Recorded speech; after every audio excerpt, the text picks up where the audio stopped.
Chapter 3497. But no matter what, Qiao Yinyan had indeed suffered because of her. After all, before today, Qiao Yinyan's reputation in Without Embroiling City was genius, noble young master, and so on. No matter what Qiao Yinyan's real purpose was, it was a fact that he had helped her this point. This is Princess Yulu. Yiqing Luo walked out from behind Qiao Yinyan. She curled her lips slightly and looked languid. If you really don't want to go against your brother, you wouldn't be standing here and let the citizens angrily accuse your brother. When Yiqing Luo walked out, Qiao Yulu's hazy vision was locked on Yiqing Luo. Her burning gaze was filled with a cold chill. Her beautiful eyes were filled with murderous intent. But this didn't affect Yiqing Luo at all. Yiqing Luo still had a roguish smile on her face. If I were you, I would have chosen to turn around and leave long ago, and wouldn't become a laughing stock. She paused, raised her hand and placed it on Qiao Yinyan's shoulder, pushing him a few steps to the side. Immediately, she stood in front of Qiao Yulu. Are you sure it was me who humiliated you, and not you who put your face in front of me for me to slap? Yiqing Luo met Qiao Yulu's increasingly vicious gaze and smiled evilly. I just want to find another trading house to trade some things. Qiao Yulu's face suddenly turned black. Yes, Yiqing Luo wanted to change to another trading house. And because of her face and because of natural hostility towards Yiqing Luo, she stopped Yiqing Luo. She just didn't expect that Qiao Yinyan would be so duty-bound to stand in front of Yiqing Luo. Quick look, Patriarch Qiao is here. It's Patriarch Qiao. And the city lord. Isn't this a bit too big of a deal? Even the leaders of the two major factions of Without Embroiling City have come. All of a sudden, the commoners burst into shouts of surprise. Not far away, two groups of people hurriedly rushed over. At the very front was a middle-aged man in a navy blue robe. He was about 34 or 35 years old. His steps were extremely fast. He rushed to Qiao Yulu's side and looked at her nervously. After confirming that Qiao Yulu was not injured, he heaved a sigh of relief. Father. Qiao Yulu's face lit up when she saw who it was. That middle-aged man was none other than the Qiao family's patriarch, Qiao Jingming. Following closely behind him was a middle-aged man in his 40s, dressed in a bright yellow brocade robe. That should be the city lord of Without Embroiling City, Lu Qingxiang. These two people were the two largest factions in Without Embroiling City. A lord of a city. A head of an aristocratic family. These two people actually appeared here at the same time. Was it because he heard that Princess Yulu was being bullied here so he rushed over to support her? The two great Buddhas appeared. Even with young Master Qiao's protection, that young lady would most likely not be able to escape death. What's going on? City Lord Lu looked at Qiao Yulu, then at Qiao Yinyan and Yiqing Luo. But no one said anything. You rascal, get your ass over here. Patriarch Qiao pointed at Qiao Yinyan. Look at you, it's not easy for your sister to come back. Why are you blocking her here? Qiao Yinyan didn't move. Qiao Yulu pulled Patriarch Qiao's hand. Father, don't blame Big Brother is just. Her words paused and she didn't continue. Instead, she looked at Yiqing Luo and immediately lowered her eyes. Chapter 3498. Patriarch Qiao and City Lord Lu rushed over. Naturally, they had heard about what happened at Zhongqing Trading Hall. The first time he saw Yiqing Luo, Patriarch Qiao knew that this was the culprit who stirred up the dispute between his son and daughter. His expression sunk as he stared coldly at Yiqing Luo. You're the one who seduced my son? Father. Qiao Yinyan strode forward, blocking Patriarch Qiao's line of sight. You're not even married yet and you're already helping her. If you marry her, that would be terrible. Do I still want to be the head of the family? Patriarch Qiao's eyes widened in anger as he pointed at Yiqing Luo and said sternly, Young lady, if you still have any sense of shame, stand out yourself, don't hide behind my son. Qiao Yinyan's handsome face was tainted with an imperceptible blush. Father, don't talk nonsense and ruin my reputation. Patriarch Qiao shook off Qiao Yinyan's outstretched hand. Then he pushed Qiao Yinyan away and rushed in front of Yiqing Luo. Yiqing Luo? Why did she feel that this Patriarch Qiao was the same as Teacher Guiyu, an old urchin? Yiqing Luo didn't hide as she allowed Patriarch Qiao to size her up. Until Patriarch Qiao's hand stretched out towards her wrist. Yiqing Luo then took a step back. You've seen enough and want to touch? You shameless lass. Patriarch Qiao's face turned red from Yiqing Luo's words. What did she mean by seeing enough and want to touch? Did he look like that kind of lecherous and wretched old man? Brother Qiao. City Lord Lu walked over from behind. Leave this matter to me. Princess Yulu is Without Embroiling City's mysterious maiden, and I feel deeply guilty for such a thing to happen in Without Embroiling City. City Lord Lu looked refined and elegant. His every action was filled with the elegance of a superior. When City Lord Lu walked over, Patriarch Qiao directly blocked in front of him. "This is my family's matter, of course I will settle it myself." "Brother Qiao, what are you saying?" City Lord Lu's expression froze, but he quickly put on a smile.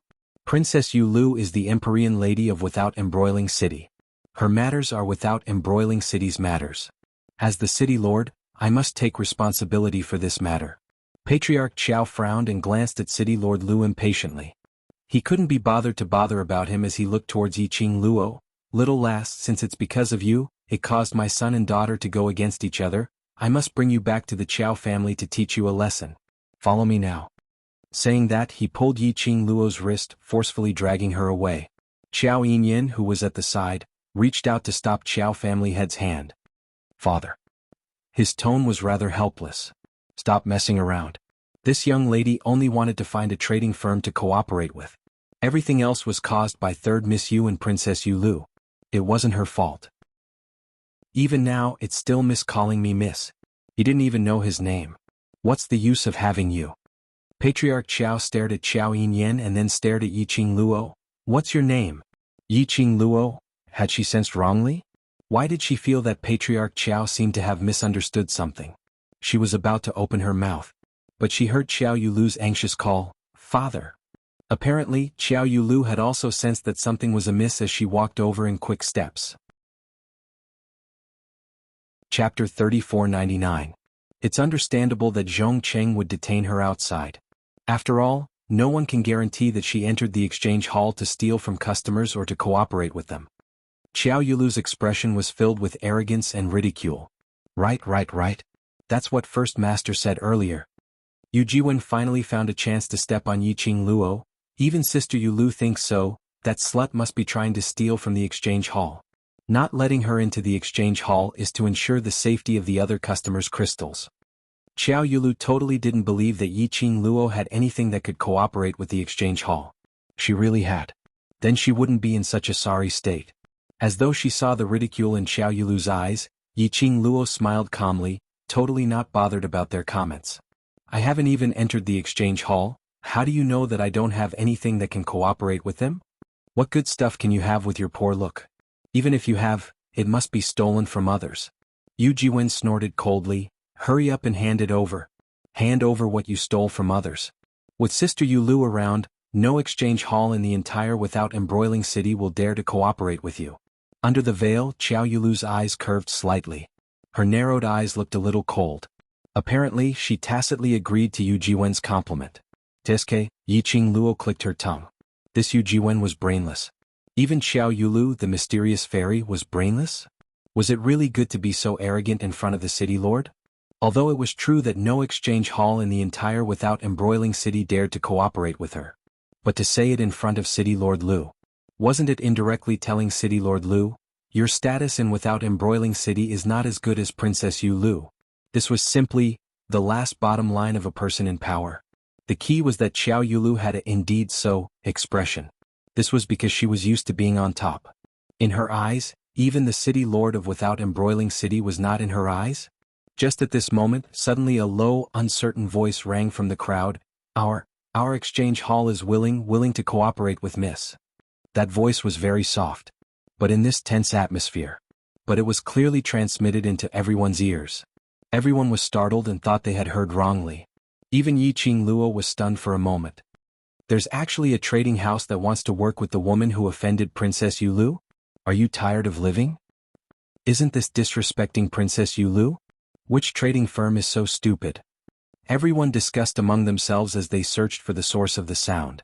Soon, the crowd of onlookers parted to form a path. He saw a young man in his 20s standing at the back of the crowd. He clasped his hands together and stood there awkwardly. Their hands, which were intertwined, kept stirring. His face was filled with suppressed fear. When he felt that everyone's eyes were fixed on him, he felt a chill run down his spine. He felt even more uneasy. But his back was very straight.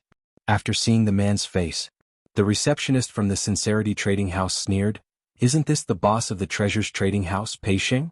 What, you want to go against the Zhongqing trading firm? Treasure Exchange Hall? What is that place? You haven't even heard of the Treasure Exchange Hall? The Treasure Exchange Hall that cheated customers with fake goods at the auction 5 years ago? Chapter 3500. I still remember that it was that kid's father who bragged about that treasure to the point of being miraculous, and it caused all of Without Embroiling City to be discussing that treasure of their treasure-gathering hall before the auction even began. What treasure? Is it that sensational? What's with you guys talking about deceiving the customers? You guys don't know how big of a commotion this matter was that year. During the auction, the treasure was quoted at a sky-high price and it was successfully bid by a nameless lad.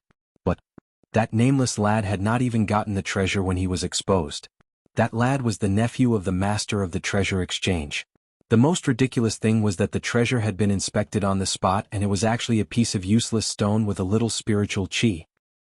Their own people bidding for their own treasures? What's the benefit of doing so? One must know that the transaction fee for the auction is 5% of the transaction amount.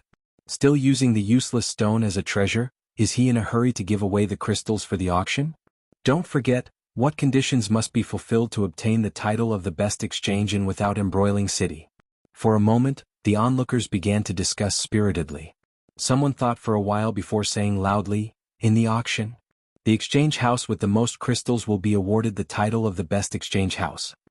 Instantly the crowd went into an uproar. In other words, in order to be awarded the title of the best exchange house, Treasures Exchange boasted about a fake treasure and bought that treasure back at a sky-high price.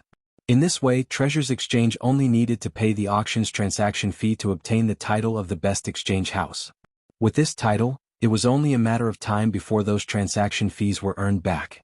The most important thing in an exchange house was credibility and reputation. The surrounding people's discussions made the young man's face flush red. Especially his pair of eyes, which were bloodshot red. The veins on his forehead popped out as his hands clenched into fists, as though he was suppressing the anger in his heart. He didn't refute the surrounding people's words but used his reddened eyes to look at Yiqing Luo as he said word by word, "Our exchange house is willing to cooperate with you. As long as you have something to trade with us, we will definitely pay you enough crystals." That straight back, that stubborn gaze. It made Yiqing Luo inexplicably thought of those brothers in Nirvana realm. A light flashed in her charming eyes. Pay crystal stones? Boss pay, you haven't had much business in the past 5 years, right? How are you going to pay her?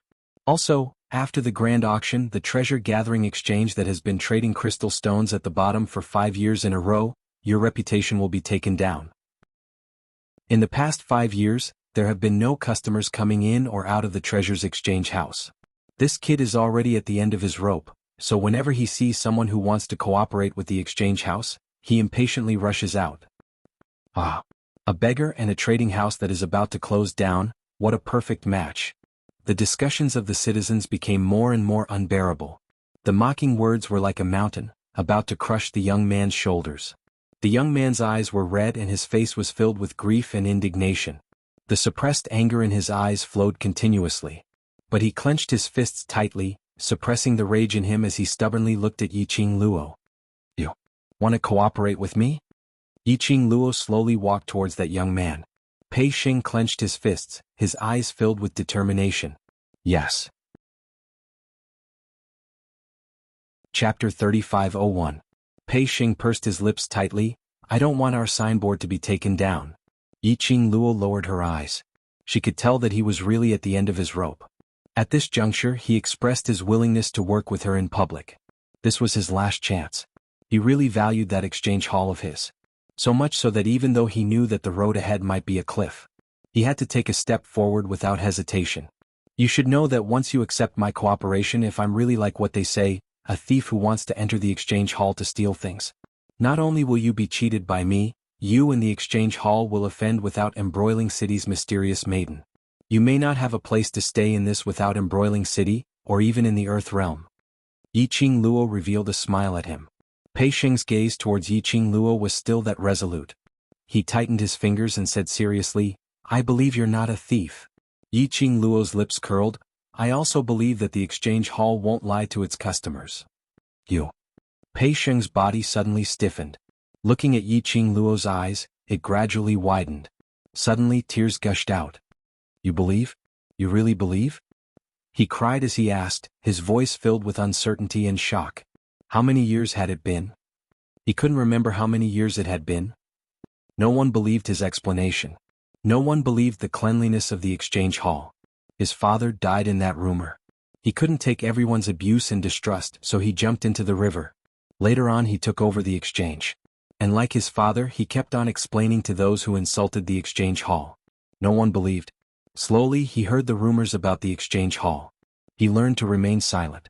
Because even if he explained, no one would listen. But his silence. In everyone's eyes, it was a tacit agreement. This was the first time in 5 years that someone said they believed him, believed in the exchange hall. Really, I believe you, so I'm willing to cooperate with the exchange hall. Yi Qingluo smiled as she nodded. Yi Qingluo's words shocked the citizens. All the sarcastic words were stuck in their throats. This lady had really been driven crazy by Princess Yulu? She actually wanted to cooperate with the exchange hall? The citizens were in an uproar. On the other side, Xiao Yulu's face was livid. She glared at Pei Sheng with eyes full of killing intent. City Lord Lu took a look at Xiao Yulu and then at Yi Qingluo's direction, as he silently heaved a sigh of relief. Patriarch Qiao's eyes widened as he grabbed Xiao Yinyan's arm. Where did you find this girl? Wouldn't everything be fine if you obediently followed me back to the Qiao family? And why did he have to cooperate with a trading house that was about to close? Is there something wrong with his brain? Xiao Yinyan felt somewhat helpless when he heard his father's voice. But his vision was fixated on Yi Qingluo without blinking. You sister Yulu. Yu Jiwen whispered with an ugly look on her face. Even if there's a trading house that's willing to cooperate with her, what can a trading house that's about to lose its reputation set off? It's just a deathbed struggle. Xiao Yulu did not respond. Her malicious beautiful eyes shifted onto Yi Qingluo. He looked at the girl who was talking to Pei Sheng in a low voice. The haze and treachery in her eyes became more and more turbulent. Indeed, look at the combination of these two. Even if it was a cooperation, it was just a joke. Even if Yi Qingluo really had something to cooperate with the exchange hall. Not to mention the reputation of the exchange hall, no one would even step into the exchange hall. Moreover, Xiao Yulu was around. Chapter 3502. But in Xiao Yulu's heart, there was an ominous premonition. Her eyes were slightly cold and the face under the veil seemed to be covered with a layer of frost. Suddenly, her voice became gentle, but it was clearly transmitted into everyone's ears. This matter is just a small matter, but it has implicated Father and City Lord Lu. This Empress is not an unreasonable person. How about this? No matter what you have done to my big brother? As long as you let go of my big brother, no matter what you have taken from my big brother, I will give it all to you. Her tone was still filled with her unique arrogance. As though she was giving alms to something. However, Qingmin heard it. Instantly they felt that their Princess Yulu was simply radiant. She was too kind, right? You're too considerate of the people. For big brother, she was willing to swallow this grievance. No wonder she was there without embroiling City's mysterious fairy. Yi Qingluo couldn't help but give a thumbs up for Xiao Yulu's move. These words were not only to insist that Xiao Yinyan's protection of her was because she had used some tricks and methods to seduce Xiao Yinyan into falling head over heels for her. He had even blocked her escape route. If she didn't have anything in her hands that could cooperate with the exchange hall, then Xiao Yulu could totally insist. She entered the exchange hall to steal things. If she really took out something that could be traded, no matter if this thing was given by Xiao Yinyan or not, everyone would feel that the thing she took out was a scam from Xiao Yinyan. This move was indeed brilliant. When Xiao Yulu's words entered everyone's ears, the citizens were instantly enlightened. Preposterous. Taking young Master Qiao's things to trade with other exchange hall in exchange for crystal stones? How could she do such a thing? City Lord Lu opened his mouth angrily. His face was filled with anger as he stared at Yi Qingluo with ridicule. Miss, you can be poor but you can't throw away your own conscience and sense of shame. Previously, Zhongqing Exchange Hall's big master had already apologized to her and invited her to enter Zhongqing, but she insisted on relying on young Master Qiao's support to throw face to big master. Now you're going to cooperate with a trading house that's about to go bankrupt. Ridiculous, ridiculous. The funniest thing is that she took young Master Qiao's things and ran off to cooperate with other trading houses. I don't know where she got the face to do that. He's shameless. Just like what the city lord said, he's throwing away his conscience and sense of shame. Listening to all kinds of mockery and ridicule coming from all directions. Pei Sheng's entire body was terrifyingly stiff. If one looked closely, they could see that he was trembling slightly. His face was burning hot. The grief and indignation in his eyes were almost uncontrollable. Faintly, a flash of pain could be seen. It was him who caused this beautiful young lady to suffer the ridicule of so many people. If it wasn't for the fact that he wanted to grasp this final opportunity, that way he wouldn't drag the young girl into the pain he was suffering. Suddenly, a hand was placed on his shoulder. That hand was small and soft. However, it carried a warmth that dispelled the coldness in his body. Pei Xing raised his head stiffly and stared at the young girl in front of him. The young girl was obviously not even at the height of his chin. But there was an indescribable sense of security which made one believe in her and feel at ease. The young girl totally didn't care about the surrounding discussions as she looked at him smilingly. That disheveled face which was covered in mud. But Pei Xing could vaguely see the young girl's breathtaking beauty under her disheveled state. Chapter 3503. The young lady didn't say a word. But her gaze was filled with warmth which made him feel at ease. As though she was telling him, "Don't be afraid, I'm here." This was obviously the first time they met. But Pei Xing felt. There was a kind of magic about her that made people believe in her. It was as if many miracles would happen to her.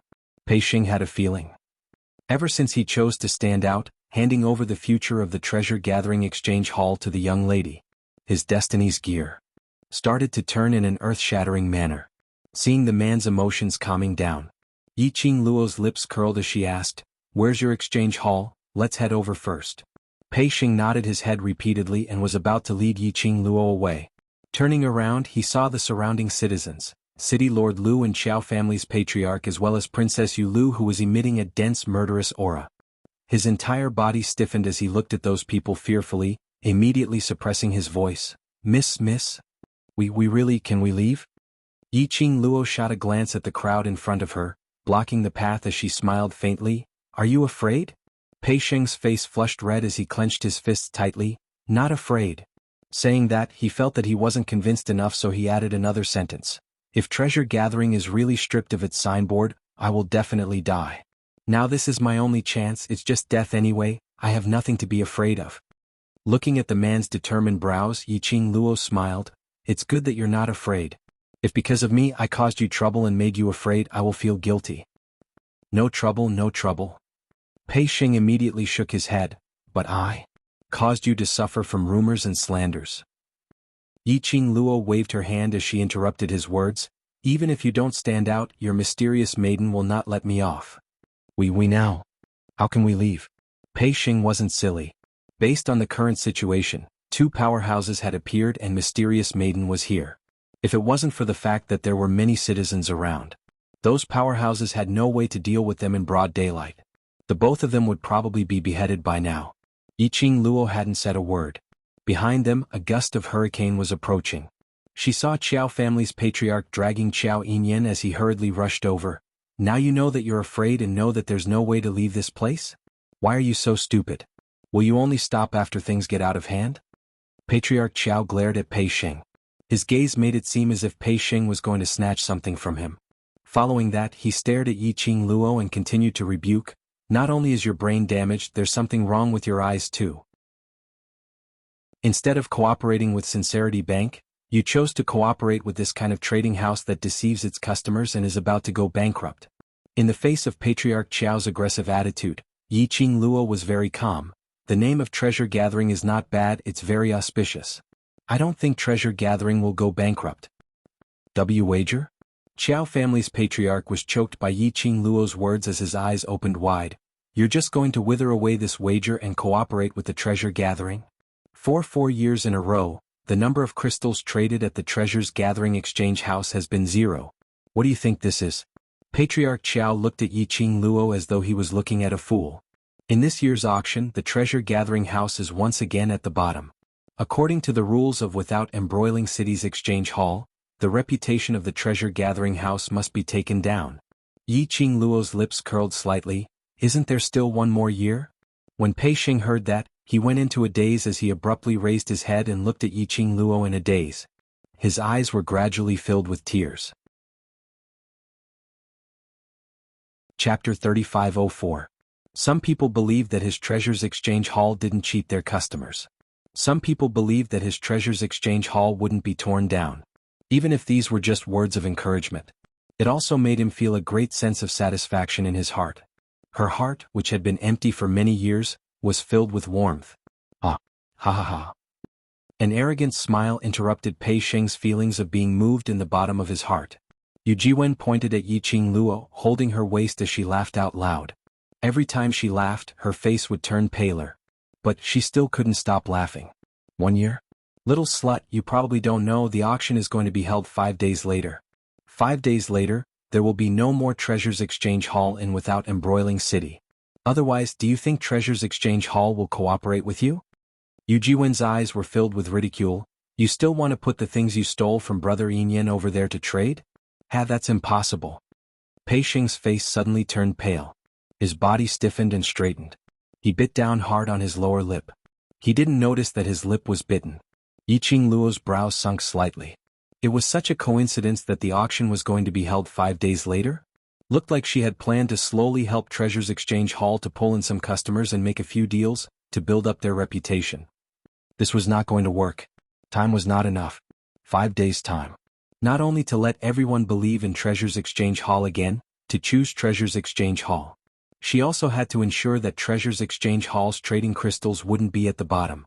Seeing Yiqing Luo's expression turning ugly, Xiao Yulu sneered, "Miss, I don't want to make things difficult for you, it's still the same as before, I let you go, you let my brother go."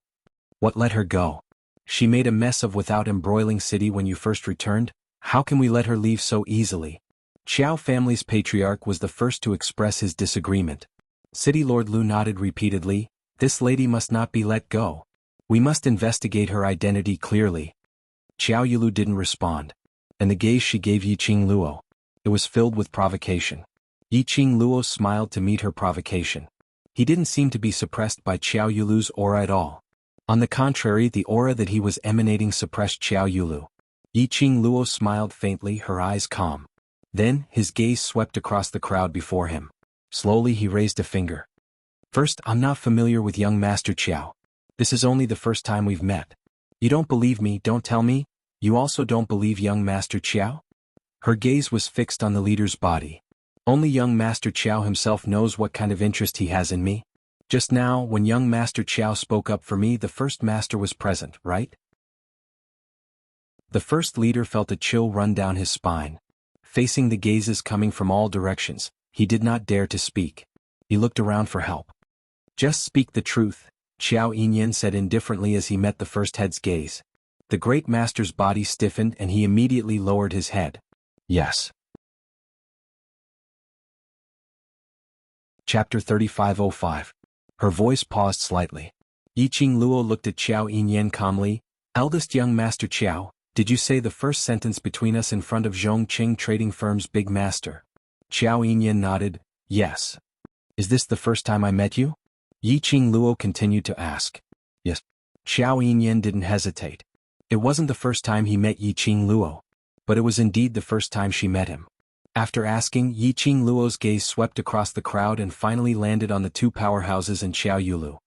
You don't believe me, don't tell me you don't believe your eldest young Master Qiao? Xiao Yulu's pupils shrank as her beautiful eyes flickered. Before she could open her mouth, Yiqing Luo spoke out once again, don't push any messy charges onto me. You haven't been in Without Embroiling City for so many years, so it's understandable that you don't know your brother well.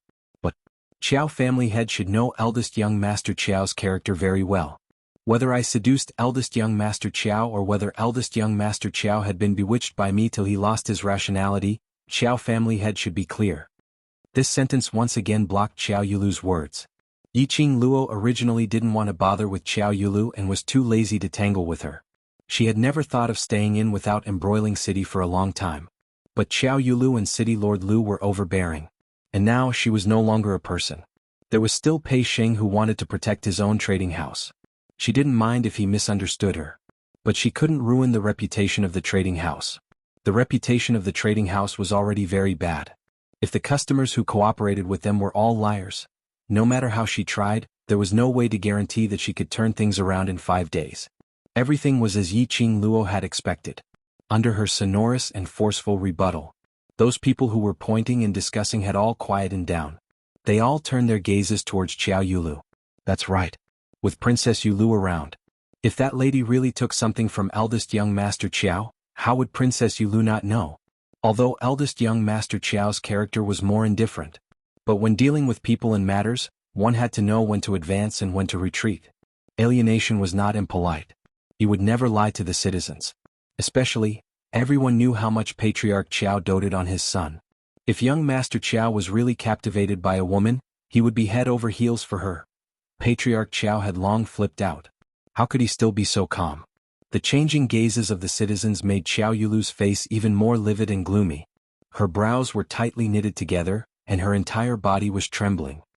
He couldn't believe that he was angered by a little beggar to the point that he couldn't retort. Obviously, they were clearly her family. Why was her big brother unwilling to help her? Her father did not help her either. She was the Empyrean fairy of Without Embroiling City. He was the most respected person in Without Embroiling City. He was the pride of the Qiao family. Xiao Yulu's heart trembled violently. Big sister Yulu, don't be angry. Yu Jiwen looked into Xiao Yulu's eyes and shrunk back in fear. Xiao Yulu's line of sight shifted over. You're asking me not to be angry? How can I not be angry? That gaze was sinister and penetrating. Yu Jiwen was so scared that her face turned pale as she trembled for a while, unable to spit out a single word. Chapter 3506. But your attitude towards Princess Yulu and towards me? City Lord Lu paused slightly. You should apologize to Princess Yulu and me. Yiqing Luo couldn't help but snigger. Just because you say no, I won't mention it? Yiqing Luo squinted her eyes as she crossed her arms and laughed. Without Embroiling City's mysterious maiden can speak without thinking and slander others? And after being rebutted to the point of speechlessness, you want to brush this matter off?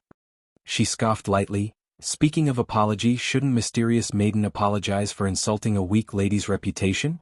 Following Yiqing Luo's words, Xiao Yulu and the rest's faces turned ashen. Their eyes were filled with hostility. Yiqing Luo didn't seem to notice their imposing manner. If you want to get other people's respect, the first thing to do is to respect others. If you want me to apologize, you can.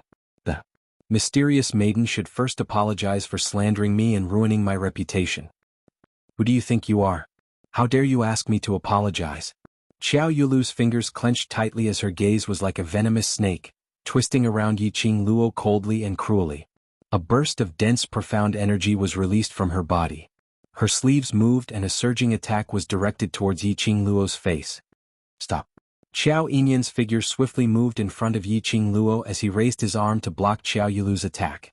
Two majestic air waves blew against Yiqing Luo's robe. She felt the surrounding air seem to be squeezed. Her feet, which were stepping on the ground, kept retreating backwards. Bam! A violent explosion was heard. The surrounding air seemed to have been shattered. One could faintly see waves of ripples spreading in all directions. Yiqing Luo raised her hand to block the piercing profound ray. After the wave stabilized, she slowly put down her hand. What entered her eyes was a black-robed figure whose face couldn't be seen clearly standing in front of Xiao Yinyan. One hand blocked Xiao Yulu's attack. The strong wind whistled. It brought along a fishy smell. Everyone's vision was focused on that black-robed man. When their vision touched the huge prison word on the black robe, everyone's expression changed drastically. The citizens screamed in horror and actually began to flee in all directions. After seeing the black-robed man clearly, even Xiao Yulu, who had been blocked, had an extremely ugly expression on her face. Yiqing Luo walked past Xiao Yinyan and saw the black-robed man. The azure dew bracelet on his wrist transmitted a scorching heat. Underworld Palace. City Lord Lu sucked in a breath of cold air and stared at the black-robed man with widened eyes. These three words caused everyone to unconsciously take a step back, and their expressions changed unpredictably. Xiao Yulu retracted her attacking hands.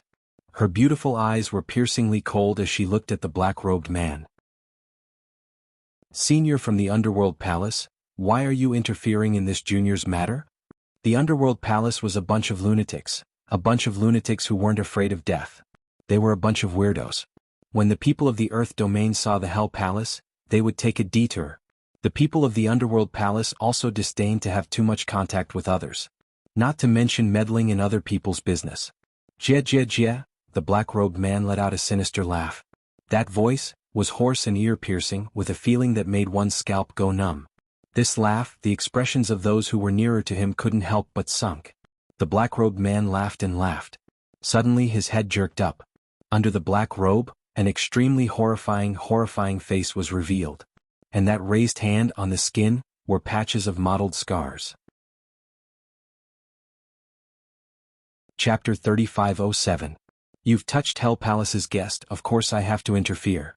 The crowd followed the black-robed man's hand and looked towards Yiqing Luo. Everyone's pupils constricted. Their faces were filled with shock and disbelief. She's Hell Palace's guest? That young lady is related to Hell Palace? Hell Palace's people actually made a move because of her. How is that possible? How could she possibly be related to Hell Palace? This young lady who looked like a beggar actually had a close relationship with Hell Palace? And even made Hell Palace take action for her? This was simply a living series. One must know that the bunch of lunatics in Hell Palace, although they would fight over a single disagreement, but they would absolutely not make a move because of others. It could be said. This was the first time Hell Palace had a guest, and also the first time they made a move for a guest. Although, looking at the appearance of both sides, they both looked so sloppy and slovenly. They indeed looked like the same people. But Hell Palace's guest? Hell Palace would have a guest. One must know that in the Earth Realm, even the people from Heaven Realm didn't want to be involved with Hell Palace. This young girl was actually a guest of the Hell Palace. Everyone's faces were filled with astonishment. Xiao Yulu's face turned steely green from the black-robed man's words. She pursed her lips as her beautiful eyes shot towards Yiqing Luo as she frowned. Could Hell Palace Senior have recognized the wrong person? Will I recognize the wrong person? The black-robed man laughed sinisterly as he turned back and struck a palm towards Xiao Yulu. The boundless energy caused the surrounding ground to split open. Xiao Yulu had not expected the black-robed man to make a move just like that. Her expression changed immediately as she speedily gathered her profound energy to block the black-robed man's attack. No matter how fast her reaction was, Xiao Yulu was still forced to retreat several steps by this ferocious force. At this moment, Patriarch Qiao and City Lord Lu's figures flashed as they speedily stood in front of Xiao Yulu. Both of their faces were filled with solemn vigilance. Profound energy was unleashed from both of them. Hell Palace, we have always minded our own business. Why did you attack our Empyrean Fairy today? City Lord Lu's face was grave as he asked in a deep voice. The black-robed man twisted his neck. The terrifying face under the black robe was faintly discernible. His mouth was still emitting that kind of evil laughter. It was so cold that it made one's scalp go numb. Didn't I say it already? She was the one who attacked first. She wanted to harm the guests of Underworld Palace. The black-robed man cast a sidelong glance at City Lord Lu without any scruples. Injuring a guest of my Underworld Palace is equivalent to offending my Underworld Palace. I wonder how the City Lord of Without Embroiling City will bear the wrath of the Underworld Palace? Governor Lu's face darkened. He gritted his teeth but did not respond to the black-robed man's words. He exchanged a look with Chao Clan head. He could see a hint of fear in the other party's eyes. It wasn't that they were weaker than the Underworld Palace. Instead, they had more misgivings than the Underworld Palace. The Underworld Palace was filled with a bunch of lunatics. He was a lunatic who did not care about his own life at all. Moreover, those lunatics had all cultivated evil arts that were not tolerated by the world. They were neither human nor ghost. If they really wanted to go against the Hell Palace had no scruples at all. They did not care about Without Embroiling City at all. It was silent for several breaths. Patriarch Qiao looked at the black-robed man for a long time. He seemed to have made up his mind. He retracted the flames all over his body and took a step forward. Chapter 3508. Young lady, I didn't expect you to be a guest from Hell Manor. Patriarch Qiao looked at Yiqing Luo with a complicated gaze. He then looked at Xiao Yinyan. Seeing that Xiao Yinyan's face was also filled with shock, it was unknown what kind of expression he was showing. He also knew that his son didn't know about the relationship between Yiqing Luo and the Hell Palace. He sighed to himself. He should have noticed that this woman's temperament was different from ordinary people. He should have known that she was different from ordinary people. However, it was rare for his son to be so protective of a girl. The other side. Yiqing Luo was stunned by the sudden change and stared straight at the direction of the black-robed man. She narrowed her eyes. His eyelashes were also trembling slightly. Why would someone from the Underworld Palace be here? And for her he even fought with Xiao Yulu? One had to know. Previously, because of the evil tyrant of the Hell Palace and the use of the Palace of Gloomy Darkness, the two sides had been in constant conflict. After that, she followed Xian to the Hell Palace. When she was looking for someone to settle scores with, she caused a huge ruckus in the Hell Palace. He even killed a few people from the Underworld Palace. After seeing her, wouldn't the people of Hell Palace hate her to death? Although it was for Xian's sake. The people from the Underworld Palace might not dare to touch her. But he would never help her, right? Yi Qing Luo expressed her stupefaction. But no matter if Yi Qing Luo was stunned or not. In short, after the people from the Underworld Palace expressed their stance, all kinds of gazes shifted away from her. Even City Lord Lu Xiao Yulu and the others, when they looked at Yi Qing Luo, bore a sliver of fear. Family Patriarch Qiao saw that Yi Qing Luo wasn't replying for a long time, and had no intention to respond to him. He continued, "Little girl, for Yinyan's sake, how about we stop today's matter here?" Then he glanced at Xiao Yinyan. "Father?" Xiao Yulu opened her mouth to speak. But just as he shouted those two words, he was forced back by the sharp gaze of clan head Xiao. Xiao Yinyan's expression finally changed a little. He met Patriarch Qiao's gaze and looked him in the eye. His expression was indescribable. Patriarch Qiao frowned. He decisively gave up the idea of letting his own son help to persuade Yi Qing Luo. City Lord Lu, who was by the side, saw that after Family Patriarch Qiao voiced out, Yi Qing Luo didn't show any intention to rebuke him and the black-robed man didn't have any reaction. As the lord of a city, he was naturally unwilling to fall behind. That's right. Miss, today is the day that Princess Yu Lu returns to Without Embroiling City. It's also a big day for Without Embroiling City. Since you're already in Without Embroiling City, you can be considered a part of it. It's rare for a senior from the Hell Palace to show up. This is good news on top of good news. Let's let bygones be bygones. When Yi Qing Luo heard that, her long and narrow eyes rose slightly. Seeing that she was moved, City Lord Lu thought that Yi Qing Luo was moved because of his words. In order to welcome Princess Yu Lu back to the city, this city lord and Xiao family head have specially prepared a banquet. This city lord sincerely invites Miss Yu Lu and the Underworld Palace's seniors to come with us. If there are any misunderstandings, we can settle them all at the banquet. City Lord Lu had a gentle and refined smile on his face. Patriarch Qiao had a complicated look on his face. His lips moved, but he didn't say anything in the end. Xiao Yulu's expression was extremely unfriendly when she heard all these. A cold glint faintly appeared in her sinister, beautiful eyes. Chapter 3509. It was fine if Yu Jiwen didn't speak. The minute she opened her mouth, it made Xiao Yulu vent all her anger on Xiao Yulu. "You ask me what to do, how would I know? If you hadn't spouted nonsense in front of me, I wouldn't be so embarrassed." Saying that, Xiao Yulu raised her hand and gave Yu Jiwen a tight slap. Xiao Yulu's resentful slap naturally didn't hold back. This slap went down. Half of Yu Jiwen's face turned red and swollen. Her delicate body was sent flying and fell to the ground. "Princess Yu Lu."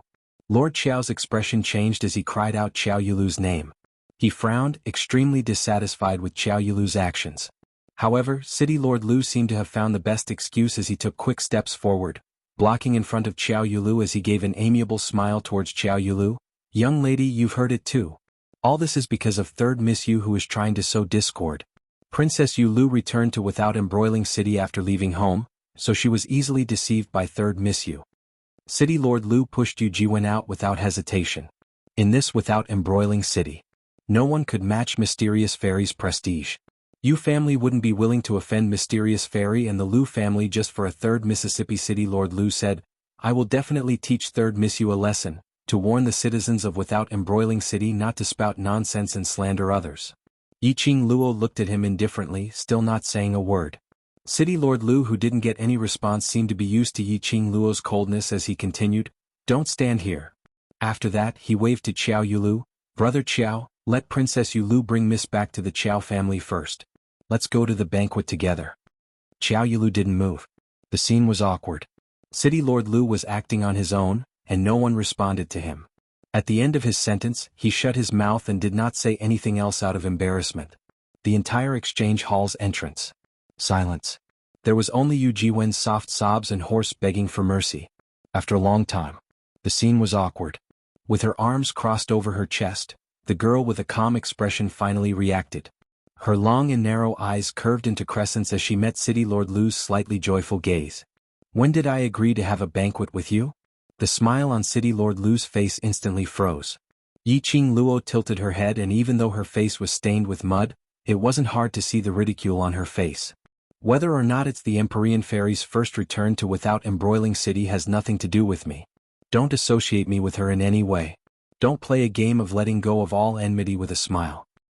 Anyone can see that she and I are disgusted with each other. Don't say anything. I'm in Without Embroiling City, so I'm a part of it. With such a vicious and narrow-minded Empyrean Fairy as the guardian of Without Embroiling City, I can't rest easy. Perhaps she, the Empyrean Fairy, will make a move on me without my knowledge. I value my life very much." Yiqing Luo spoke one sentence after another. The contempt in her eyes and the ridicule in her tone were obvious. Lastly, Yiqing Luo suddenly raised her voice.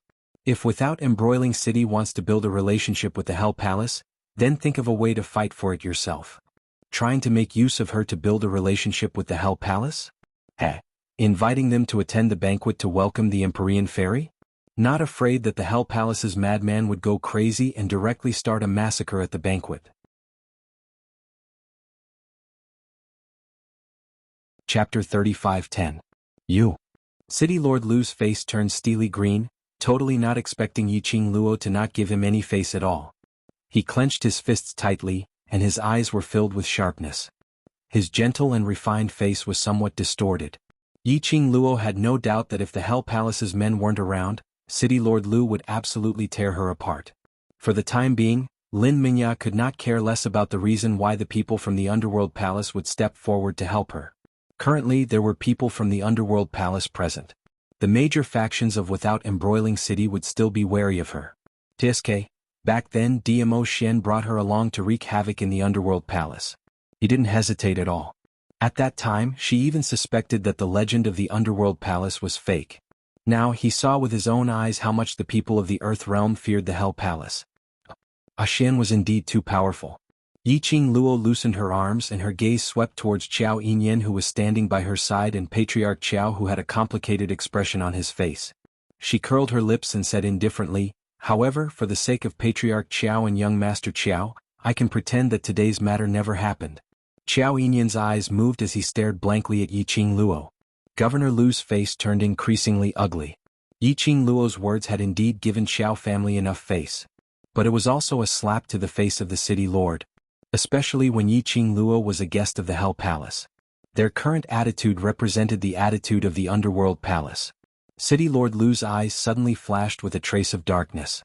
Although he was known as the Lord of the City, he was still a city lord.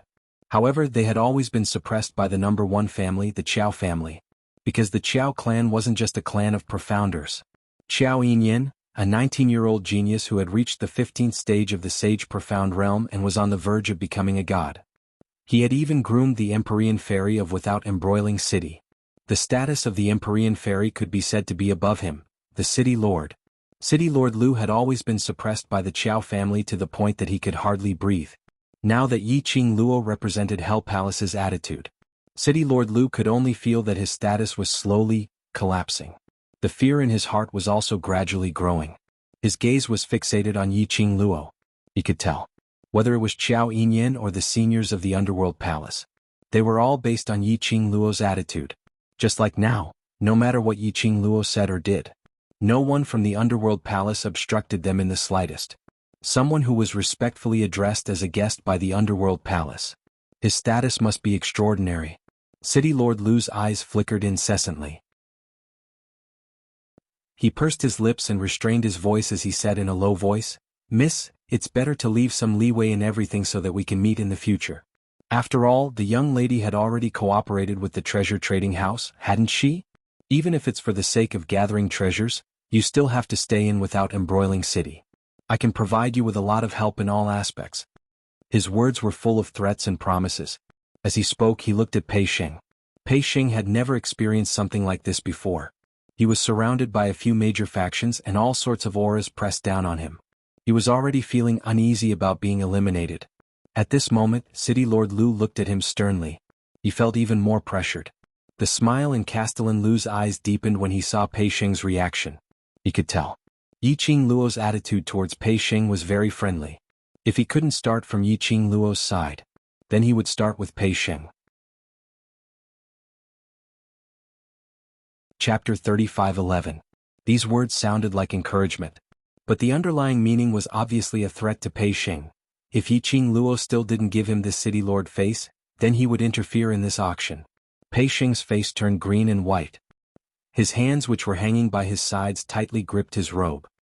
His face was filled with anger as he stared angrily at City Lord Lu. That black pupils overflowed with anger, as though it was accusing City Lord Lu's shamelessness. Facing Pei Xing's gaze, City Lord Lu's heart didn't waver at all. His lips still had a refined and elegant smile. In this case, City Lord wants to help the Treasures Exchange Hall to obtain the honor of the best exchange hall in the auction? Yiqing Luo patted Pei Xing's shoulder as she stood in front of him, meeting City Lord Lu's gaze. Her lips curled into a faint smile. Her long and narrow eyes, in between the faint smile, were sparkling with radiance. It was impossible to tell what she was thinking from her face and expression. City Lord Lu's brows twitched. Best exchange hall's honor? Yiqing Luo smiled. Don't tell me City Lord Lu and Boss Pei didn't mean that? City Lord Lu's expression changed. He was obviously talking about protecting the Treasures Exchange Hall's reputation. As long as this year's auction didn't end up at the bottom, the Treasures Exchange Hall's reputation could be protected. When did he say that he wanted to help the Treasures Exchange Hall to obtain the honor of the best exchange hall? That honor was the most glorious honor in the entire exchange hall. Competing on the exchange hall which had the most transactions in the auction. The Treasures Exchange Hall hadn't opened for business in the past 5 years.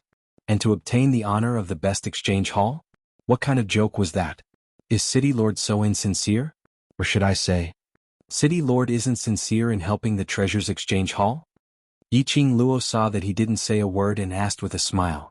City Lord Lu's brows creased even tighter. He vaguely felt that the young lady's words must have dug some pit and was waiting for him. But he thought about it carefully several times. He didn't think of anything. The deeper meaning in the young lady's words. He hesitated for a moment before answering. Since you and the seniors from the Hell Palace were able to attend the banquet to welcome the mystic fairy of Without Embroiling City, you can be considered a part of Without Embroiling City. As long as Miss says it, I will do my best to do it. He also did not directly say that he would definitely help Treasure Gathering Club win the honor of the best trading house. Instead, he extended an olive branch once again while testing the waters. Yiqing Luo's lips curled upwards as she gave an exceptionally radiant smile. That pair of curved and enchanting eyes curved into a demonic arc. City Lord Lu's heart skipped a beat. He heard the girl's clear and melodious voice, which seemed to be right in front of him. I thought that the City Lord was wholeheartedly standing on the side of the Empyrean Fairy. I didn't expect that the City Lord would try his best to help me, even though you know that the relationship between me and the Empyrean Fairy is not friendly. Isn't the City Lord afraid of disappointing the Empyrean Fairy? City Lord Lu's gentle smile froze on his face.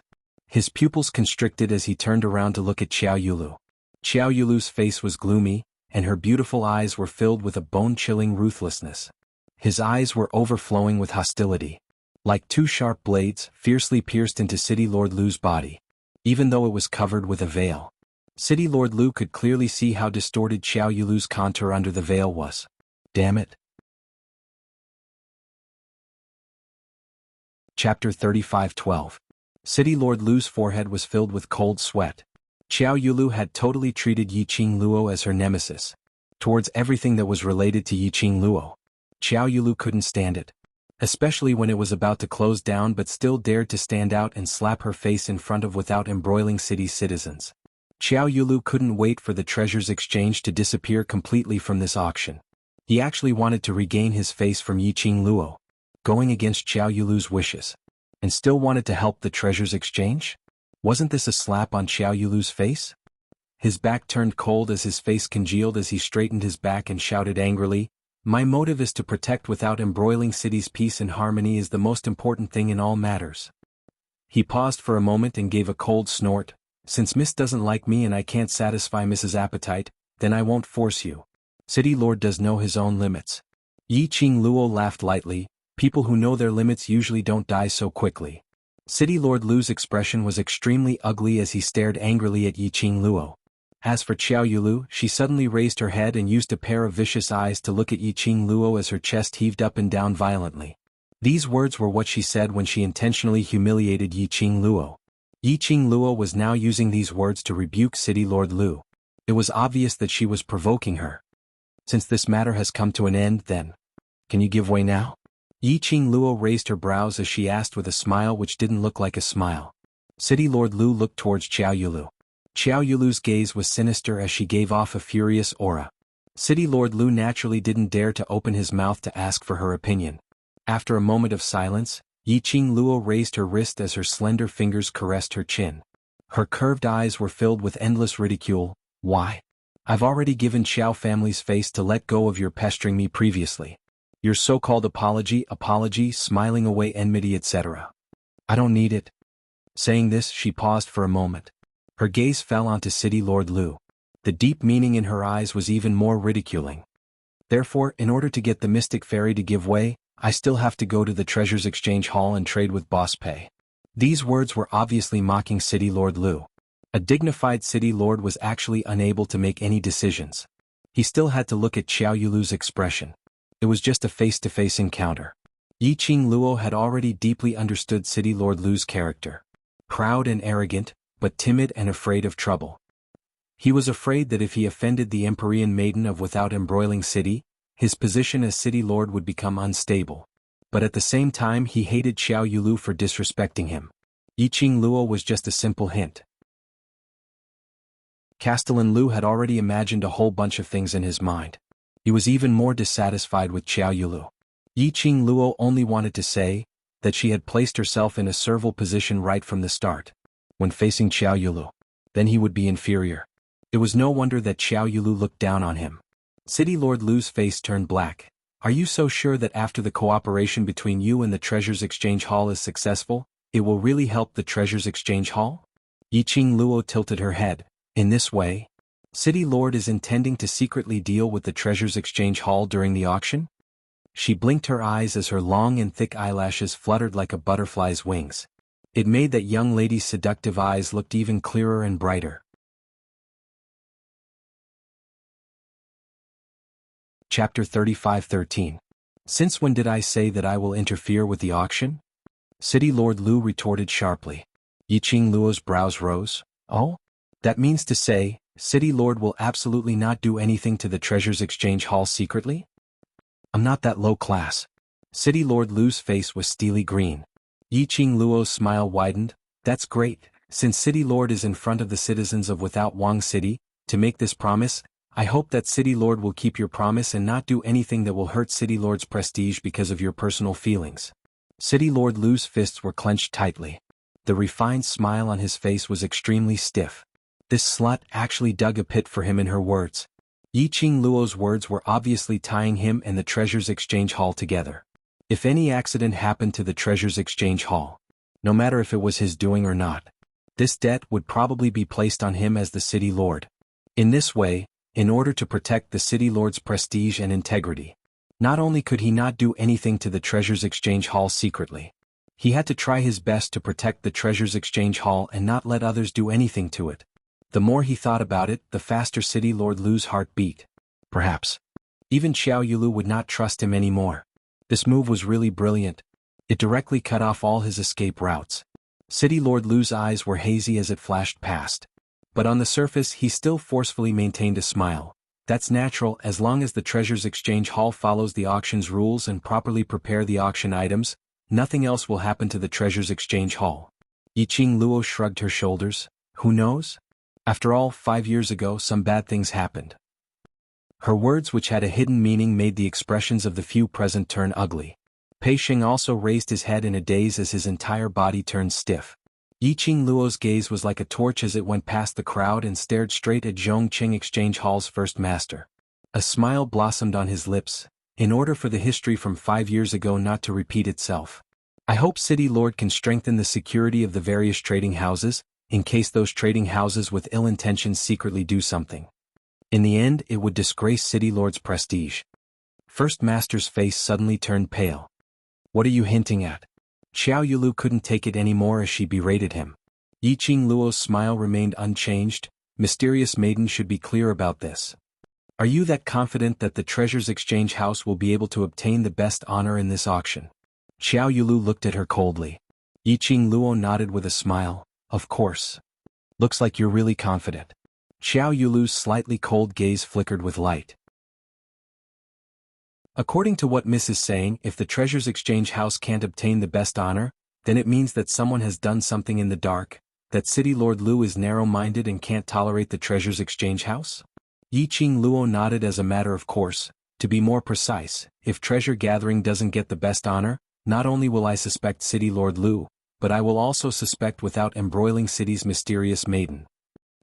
Xiao Yulu's eyes widened. Shameless. Yiqing Luo shook her head smilingly. This is called self-confidence. Alright. Very good. Xiao Yulu took a deep breath as she gritted her teeth and stared angrily at Yiqing Luo. Since you're so confident, then let me see where the capital for your confidence lies. She raised her hand and pointed at Yiqing Luo. Let's make a bet, do you dare? Chapter 35:14. A glint flashed past Xiao Yulu's eyes. The best trading house is set by you yourself, you can't go back on your words. Either you don't fight or you must get the best honor. Yiqing Luo tilted her head and looked at Pei Xing. Do you have confidence? Pei Xing was startled and his heart thumped like a drum. Best trading house? He didn't even dare to think about it. He only wanted to not be at the bottom and only wanted to protect the reputation of the Treasures Exchange Hall. But, when the young lady's smiling eyes looked at him, for some unknown reason, an inexplicable power suddenly surged in his heart. It made his eyes unknowingly become firm. Yes. He heard himself spitting out a sonorous and powerful word.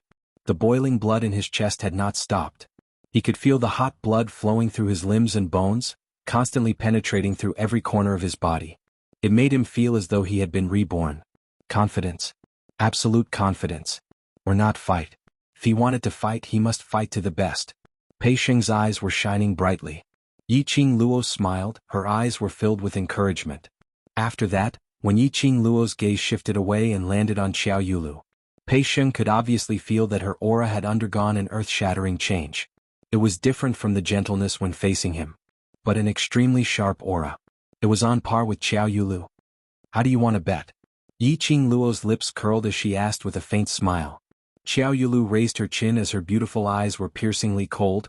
If the Treasures Exchange Hall is unable to get the best honor, then you lose. Yiqing Luo nodded. No problem. If you lose, the Treasures Exchange Hall will remove its signboard and everyone in the Treasures Exchange Hall will have to leave Without Embroiling City.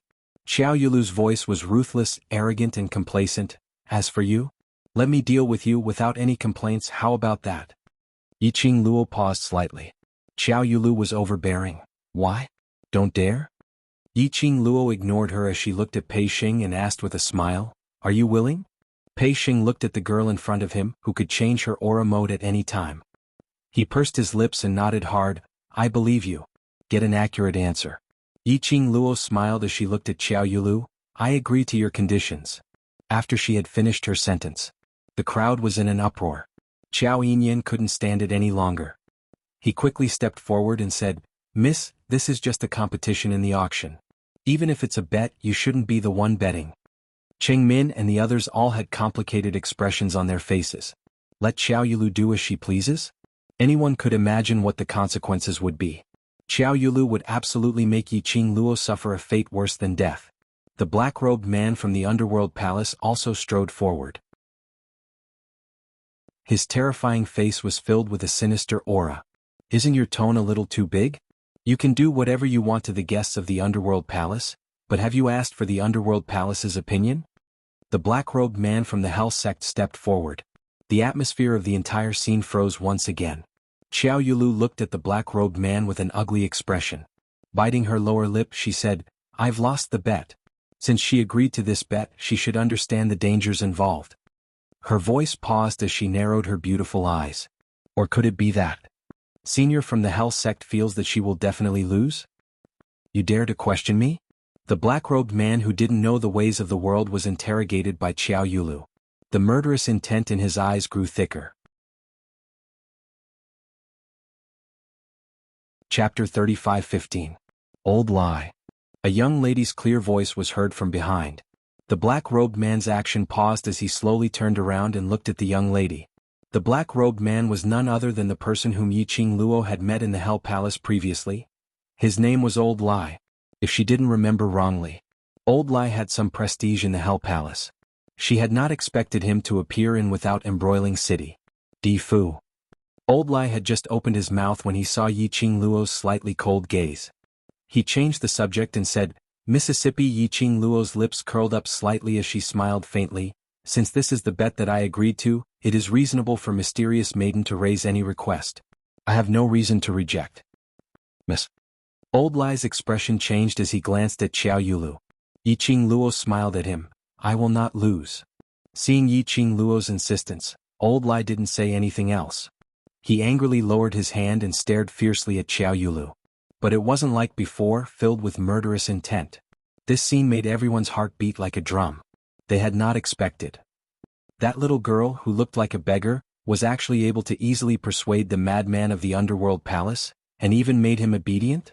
Everyone's gaze towards Yiqing Luo was filled with astonishment. All right, this is what you agreed to personally. Xiao Yulu saw that Yiqing Luo had already relented and didn't care what Old Lai's attitude was as she immediately grabbed hold of Yiqing Luo's words and shouted anxiously. Everyone heard it clearly, you agreed to my request. Yes, I agreed to it personally. Yiqing Luo raised her brows as her narrow eyes shone with a crafty arc. Then, it's my turn to raise my request. Xiao Yulu's complacent expression froze. The smile on her lips slowly faded. The other citizens' hearts were also beating like drums. The bet was mutual. Princess Yulu's request was too ruthless. Then, that Hell Palace's young lady would definitely not be outdone. Say it. After a moment of silence, Xiao Yulu clenched her teeth as she spat out two words. Yiqing Luo's slender fingers stroked her chin. He then looked at Pei Sheng and asked, What request do you think I should make? Pei Sheng's entire body was trembling. She was scared, excited. His voice trembled as he said, I don't know. Miss, whatever you want, I can. Yiqing Luo breathed out a stream of air, deliberately lengthening it. This caused the atmosphere to become increasingly tense. Even Xiao Yulu's expression became more and more solemn. It was clearly impossible for the Treasures Gathering House to obtain the honor of the best trading house in the auction. She would never lose this bet. But unfortunately, under the heavy atmosphere created by Yiqing Luo, the pressure that Xiao Yulu was under was getting greater and greater. Just as his uneasy heart was about to explode, that settled then. Yiqing Luo's voice finally rang. She said, If Treasure Gathering wins the best honor, then I'll consider it my win. If I win, I want you, the Empyrean Fairy, to kneel down and shout 3 times in front of all the citizens of Without Embroiling City that you're trash. Finishing this sentence, Yiqing Luo didn't say another word. The crowd waited for some time with a dazed expression. Xiao Yulu was also stunned. That's it? Chapter 35:16. Xiao Yulu's expression was strange. Are you sure you only have this request? Yiqing Luo nodded calmly. Of course I'm sure, this is merely a bet in the exchange hall. I'm such a beautiful and kind person. Why would I take advantage of the situation to hurt you and make things difficult for you? Her tone was very calm and there weren't any excess emotions. However, Xiao Yulu understood the meaning behind her words. Especially after the citizens heard Yiqing Luo's words, their gazes were all different as they looked at her. Xiao Yulu's entire face turned black. What do you mean? Yiqing Luo blinked and replied innocently, What can I mean? Xiao Yulu clenched her fingers tightly as she gritted her teeth to suppress the anger in her. She would only be at a disadvantage if she were to argue with Yiqing Luo. Damn slut. She actually used this kind of method to embarrass her. Yiqing Luo's words were obviously ridiculing her for taking advantage of the situation to hurt others. Not beautiful enough, not kind enough, and a narrow-minded, extremely vicious woman. Why are you staring at me with such a fierce gaze? Yiqing Luo blinked her big eyes. Could it be? Mysterious Maiden is not satisfied with my request? Or, Mysterious Maiden is afraid of losing? Let's bet don't regret it. Xiao Yulu gritted her teeth. Yiqing Luo's eyes curved into crescents as she smiled. I hope you are willing to admit defeat. I'll return the same words to you. Don't ask for help from the Hell Palace by then and refuse to comply with our bet. Xiao Yulu sneered. Yiqing Luo replied, In front of so many citizens and without embroiling city, I believe mysterious maiden will not do anything to avoid the bet and do something shameless. Both sides were aggressive, and neither was willing to take a step back. Cough. City Lord Lu looked at Yiqing Luo and then looked at Xiao Yulu as he put on a smiling face. Since both parties have already set the bet, this city lord shall be the witness. Xiao Yulu heard that and strode over. Me too. City Lord Lu took a look at Xiao Yulu as his expression changed slightly, but very quickly he smiled again. Then this city lord and brother Xiao shall be the witness together. Yiqing Luo and Xiao Yulu exchanged glances. I have no objections. At this moment, because of the aggressive bet between the two of them, this caused more and more citizens to gather around. The citizens that had been scared away by the appearance of the people from the underworld palace had all returned. The atmosphere was high. It had already reached this point. There was probably no one who did not know about the bet between the two of them. City Lord Lu seemed to have thought of something.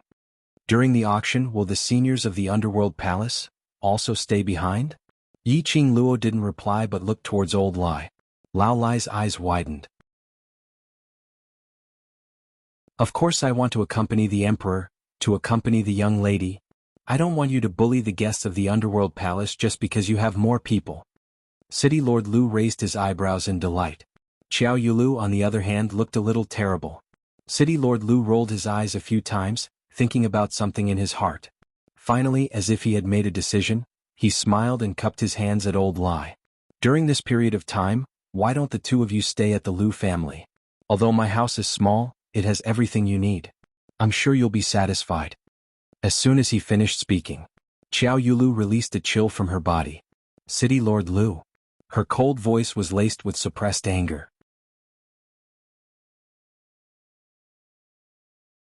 Chapter 35:17. In other words, he was saying, once the Treasures Exchange Hall didn't obtain the honor of the best exchange hall, Yiqing Luo would have no excuse to push the blame onto them. So she couldn't pester endlessly to find an excuse for losing the bet. After hearing City Lord Lu's refined smile and shameless words, Yiqing Luo wanted to give a thumbs up for City Lord Lu's quick-wittedness. After finding out that Old Lai would stay in without embroiling city, she passionately invited her to stay at the Lu family.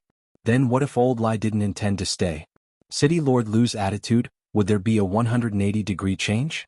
Wanting to hug Hell Palace's thigh, but unwilling to part with Xiao Yulu's thigh, still trying to please both sides? Was there a need to be so greedy? Did she treat everyone as fools? Hugging someone's thigh was too obvious, all right. It was easy to offend both sides, all right. As expected, Xiao Yulu's expression turned even uglier. But even if she understood City Lord Lu's true meaning, however, he had to admit that what City Lord Lu had said was reasonable. Xiao Yulu's expression was unfriendly. Then it's decided. But I have another request. Everyone looked at her in unison, waiting for her next sentence. Xiao Yulu's eyes flashed. This auction is a competition between various large exchange halls. I will not interfere in the transactions and auctions of Zhongcheng Exchange, then. I have the right to request that the seniors from Hell Palace must not help Treasures Exchange Hall. When everyone heard that, they all nodded their heads in understanding. Although they didn't approve of Xiao Yulu's action of blocking the other party's way, but they also understood Xiao Yulu's misgivings. Hell Palace was filled with a bunch of unorthodox lunatics who cultivated in evil arts. For so many years they had been roaming around various places. They would definitely have many rare treasures on them. If the Underworld Palace were to place all these rare items in the Treasure Gathering Hall, Treasures Exchange Hall might not necessarily lose. After all, to be able to enter the eyes of a bunch of lunatics from Hell Palace, and to be collected by them. Any one of them could make all the cultivators go crazy.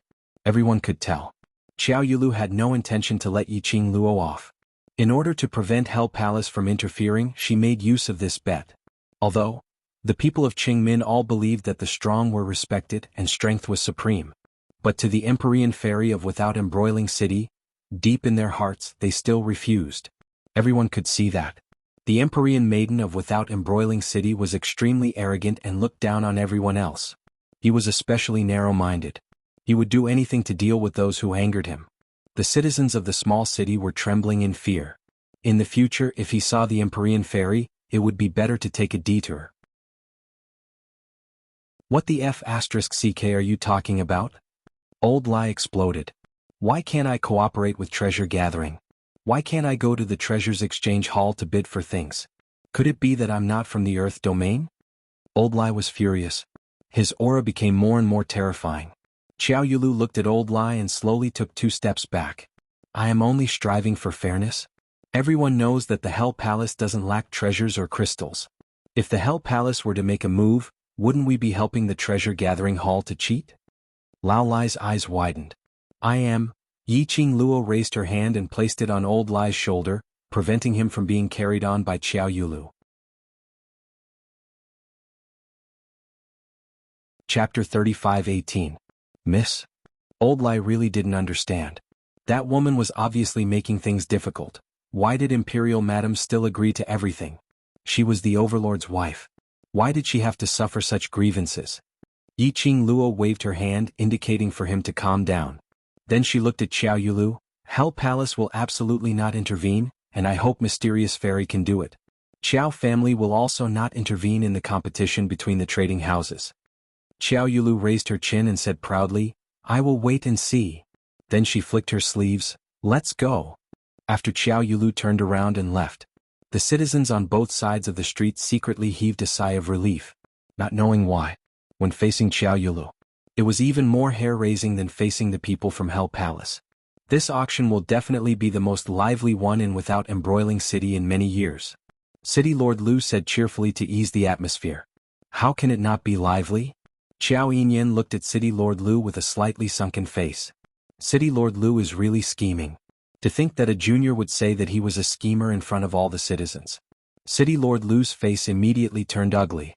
Xiao Yinyan's thin lips twitched as he sneered, Treasure Exchange House, which has been at the bottom for 4 consecutive years, competing with Sincerity Exchange House, which has been the best trading house for 4 consecutive years, just this point alone will create a huge momentum for Without Embroiling City. City Lord Lu should have already calculated in your heart. City Lord Lu was stunned. Xiao Yinyan continued to sneer. The 2 sides competing, one is Without Embroiling City's Mysterious Fairy, the other is a guest from Hell Palace, and with the senior from Hell Palace here. This gimmick will attract many citizens to come to Without Embroiling City to participate in the auction. City Lord Lu should have a rough estimate in your heart, right? City Lord Lu hurriedly looked at Old Lai. Seeing that there was no change in Old Lai and Yiqing Luo's expressions, he tried his best to calm his tone. Young Master Qiao, the matter of the competition, whether it is a gimmick or not, was decided by Princess Yu Lu and this lady personally. I have never interfered. Moreover, Without Embroiling City can attract the citizens of the other 2 cities. This is beneficial to Without Embroiling City, and beneficial to Qiao family. City Lord Lu paused, then raised his voice and deliberately added a hint of suspicion to his tone. Young Master Qiao, could it be that you don't want the citizens of other cities to come to Without Embroiling City? It's not that I don't want to, but I don't like the way you use others to build support for Without Embroiling City, Xiao Yinyan replied without giving him any face. City Lord Lu's face was extremely dark. Qiao family head didn't want to fall out with the Lu family just yet, so he stepped forward and pulled Xiao Yinyan back. Then he looked at City Lord Lu and said, Brother Lu, the auction will be held in 5 days. During this time, Without Embroiling City will definitely be bustling. When that time comes, we'll have to rely on you, Brother Lu. As the Lord of a city, please take good care of us. Upon hearing this, City Lord Lu's expression became slightly better. But, Brother Lu, there's something I need to discuss with you. Patriarch Qiao pushed his son, pushing him towards Yiqing Luo's direction. Xiao Yinyan staggered a little, but he managed to steady himself when he was still 2 steps away from Yiqing Luo. City Lord Lu seemed to have realized something and his expression changed. Chapter 35:19. No way. City Lord Lu vehemently objected. In order to prove my fairness, Miss in the Hell Palace's senior staying in the Lu residence is the best choice. Brother Lu, don't misunderstand, I'm doing this because... Before Patriarch Qiao could finish his words, he was firmly interrupted by City Lord Lu. No matter what the reason is, I've already decided on this matter. Being rejected in such a serious manner, Patriarch Qiao's expression didn't look too good. He looked at his son who was standing in a daze in front of Yiqing Luo, with a feeling of resentment towards him for failing to meet his expectations. Following that, he walked over in big strides. He patted his palm on Xiao Yinyan's shoulder, using his eyes to signal. Following that, he stared at Yiqing Luo. Young lass, you decide for yourself. Qiao Yinyan frowned. Father? Shut up, don't talk. Patriarch Qiao stared at him angrily and looked at Yiqing Luo. Young lady, look, you and my boy's age match and you can chat well. Staying in the Qiao family, giving both of you a chance to understand each other, isn't that good? Yiqing Luo? Why did he feel that Patriarch Qiao was matchmaking his son? Father? Qiao Yinyan helplessly called out Patriarch Qiao, as he looked at Yiqing Luo guiltily. Yiqing Luo? Indeed, his feeling wasn't wrong, even Qiao Yinyan himself felt the same. No wonder Patriarch Qiao rushed over. Not standing on Qiao Yulu's side, treating her in various ways, but trying every possible way to bring her back to the Qiao family. He had actually treated her as his future daughter-in-law. Looking at Patriarch Qiao pretending to be serious, but in actual fact his eyes were sparkling. Yiqing Luo secretly broke out in cold sweat. Qiao Yinyan was so outstanding and his looks were stunning and peerless.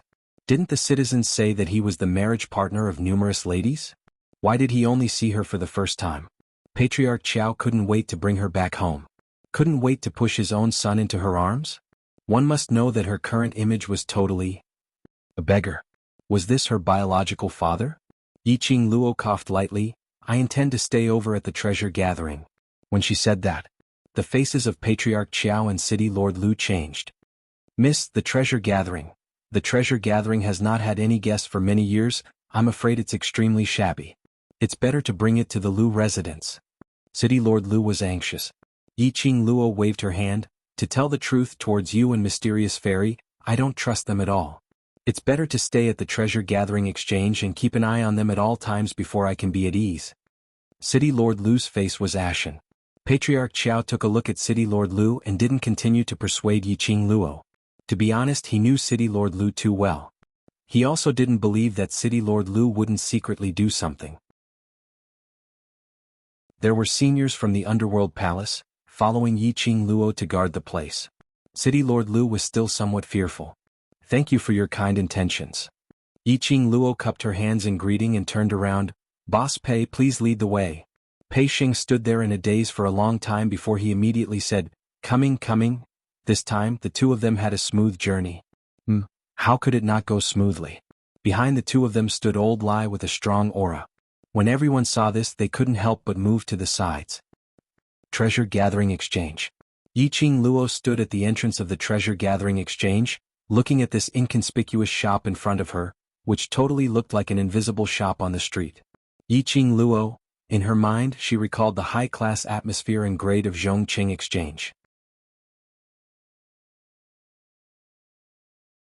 Chapter 35-20. Exchange Hall was a place where items were traded and auctioned off. The appearance was especially important. Try asking you took a treasure and walked to the Exchange Hall to conduct an auction or trade. It was a splendid and majestic trading house that looked extremely formal, and a shabby-looking trading hall which looked like a black shop. Which trading hall would you choose? Who dared to pass the treasure to a black shop? Looking at Yiqing Luo staring at the treasure-gathering trading hall with a dazed expression, Pei Xing lowered his head in embarrassment as he spoke softly, so sorry? Because for so many years the trading hall has never had any business. It's all because of my little sister Zishi refining medicinal pills, using her own name to secretly sell them outside. That's why the treasure-gathering trading hall is open daily. The more he spoke, the softer his voice became. His face was filled with an embarrassed expression. Yiqing Luo coughed lightly, realizing that her attitude had hurt Pei Xing's pride. She turned her head sideways. I don't have any intention to despise it, but as an exchange hall this is indeed too small. Pei Xing was getting more and more embarrassed. The medicinal pills that Zishi refined can only cover our expenses, and the exchange of new items for the treasure-gathering trading hall. So I changed the shop front. And in the end there's only these. Yiqing Luo lifted her foot and stepped into the main door. This exchange hall was indeed a little too small. The main hall and the inner room added up was probably around 40 over square meters. But from the outside, the treasure-gathering trading hall looked dull and unremarkable. But after walking in, the entire shop was filled with a refreshing fragrance. Yiqing Luo sniffed and knew. This was a kind of fragrance which could relieve fatigue and soothe the emotions of the body and mind. Moreover, the entire place in the exchange hall was clean and tidy. From the inside, it looks like an exchange hall. Yiqing Luo nodded. Pei Sheng's hands clenched as he nervously pinched his own hands. I know this kind of treasure gathering will not make you have any thoughts of cooperating, but please believe me, I will definitely not let you down. He knew that this was his last chance. He must grab hold of this chance firmly. I've already set a bet with Mysterious Maiden because I believe in you. Yiqing Luo smiled. Since I've said it before, I will let the treasures get the honor of the best trading house, then I will definitely do it. Pei Sheng nodded vigorously. However, before I work with you, your appearance and whatnot must be modified. Yiqing Luo was saying that as she walked out of the exchange hall. Her pale hand rested on her chin. She raised her head and looked around the trading hall. There were many onlookers around. They were all curious about the treasure exchange hall that had been at the bottom for 4 consecutive years. Without the help of the Underworld Palace. How were they going to turn things around and compete with the Sincerity Trading House for the honor of being the best trading house? Yiqing Luo pretended that she didn't see anything as she asked Pei Sheng, "Now other than you and your sister, is there anyone else in the treasure house?" No more. Pei Sheng shook his head. Yiqing Luo pursed her lips and pondered for a moment. Then he said, "You said that your little sister knows alchemy? Is it medicine master?" Yes. Pei Sheng's eyes lit up when he mentioned his little sister. She's a pharmacist. What a talented apothecary.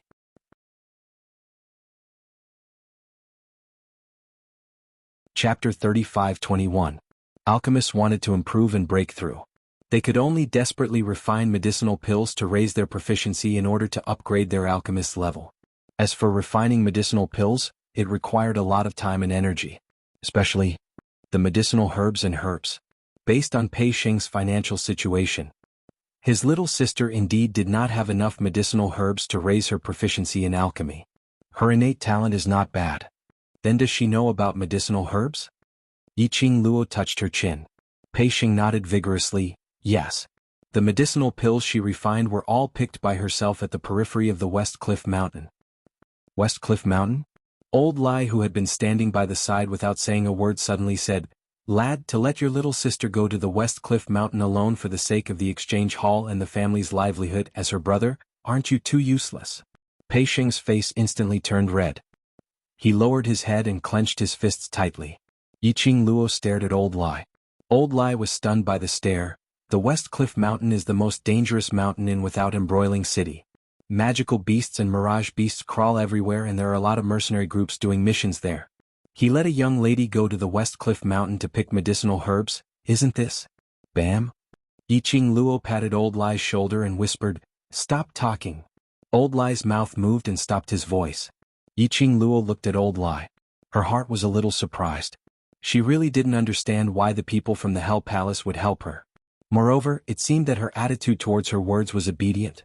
Was it because they knew she was Diamo Xian's wife? They wanted to please her to please Diamo Xian? Forget it. No matter what reason Old Lai had. Anyway, Old Lai was at the treasure gathering. People like the Lu family and Xiao Yulu wouldn't dare to act rashly. Yiqing Luo retracted her vision and looked at Pei Sheng, whose face was flushed red, as guilt was spreading. She raised her hand and patted Pei Sheng's shoulder lightly. "You are all trying to protect the treasure gathering. This is not wrong. If you really feel sorry for your little sister, then make yourself stronger to protect her." Pei Sheng's body stiffened as she raised her head to look at her.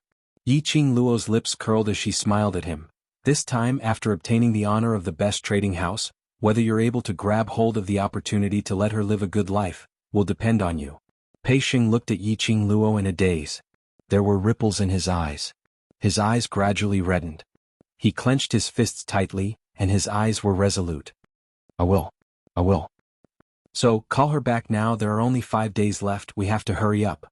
Seeing him pick himself up, Yiqing Luo loosened the hand on his shoulder. Pei Sheng nodded, turned around and ran into the crowd. Taking advantage of this time, Yiqing Luo went to the inner hall of the treasure gathering to tidy herself up. At the back of the inner hall, there were only 2 extremely narrow bedrooms. One was slightly bigger and the other was smaller. There was only a wooden bed and it could only accommodate 1 person. The room was larger and looked more elegant. This should be Pei Sheng's younger sister's room. Yiqing Luo didn't stand on ceremony as she walked straight into the big room. When he saw the bronze mirror on the table, Yiqing Luo finally understood why when those people saw her, they would treat her as a beggar. What the F***ck, wasn't he a little too pathetic? Her hair was like a chicken's nest, stained with mud. Chapter 35-22. Other than a pair of long and narrow eyes, which were extremely eye-catching in the mud and dirt. Messy hair, dirty face, tattered robes stained with all kinds of unknown filth, she looked like a beggar who had gone through hardships. He couldn't be any more embarrassed. Yiqing Luo's current mood was... well, she could no longer use words to describe her feelings. Taking a deep breath, Yiqing Luo asked Old Lai to get a few buckets of water. She took out the bathtub in the corner. Probably because Pei Sheng's sister was also a pharmacist. Everything in the room had been disinfected by medicinal herbs. Yiqing Luo sprinkled some medicinal powder into the bathtub and disinfected it once again. She then closed the door and started to wash herself. Yiqing Luo was still puzzled what on earth was going on. What had happened in the upper realms passage? The minute she opened her eyes, she had become such a ghost?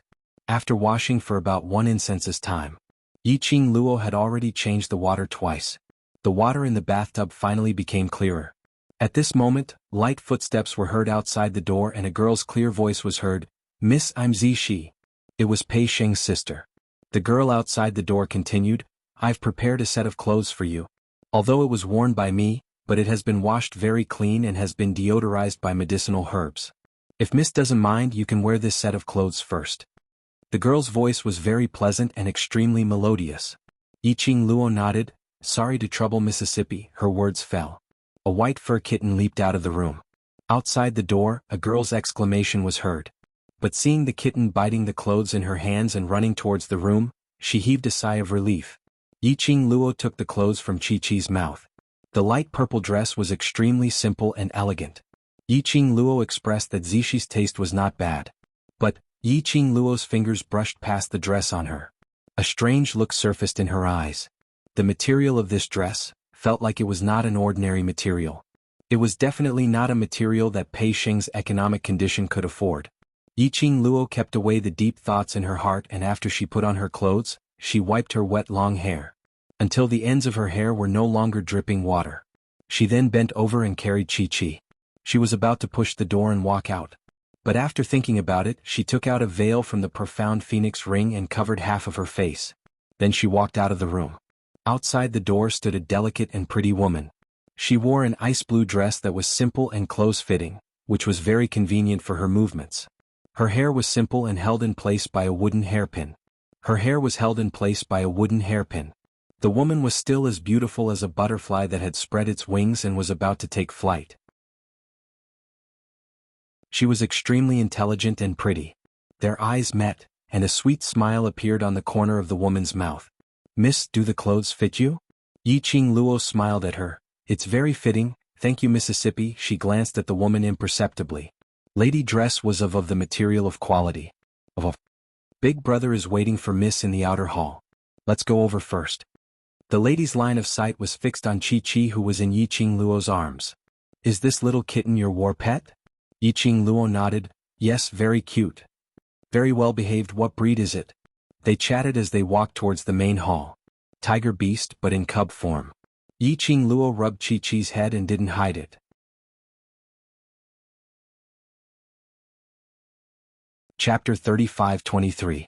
After the two of them reached the main hall, Pei Sheng heard the voice and immediately raised his head as he was stunned on the spot. The young lady was dressed in a light purple long dress. Her brows were picturesque, a pair of long and narrow eyes were sparkling, as though she was the only light in the world. A head of wet black hair draped over her shoulders, and a few strands were stuck on her veil, which added a bit of irresistible charm.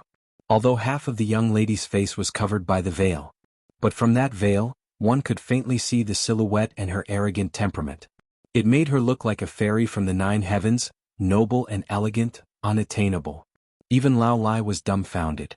He had never seen Yiqing Luo's real face. The last time at the Hell Palace, he didn't dare to seriously size up the young lady. But today, he had to admit, this young lady and the overlord standing next to each other would absolutely not be inferior. Brother Sheng. The young lady walked to Pei Sheng's side, bit her lower lip and pinched Pei Sheng's arm hard. Pei Sheng drew in a breath of cold air as he regained his senses.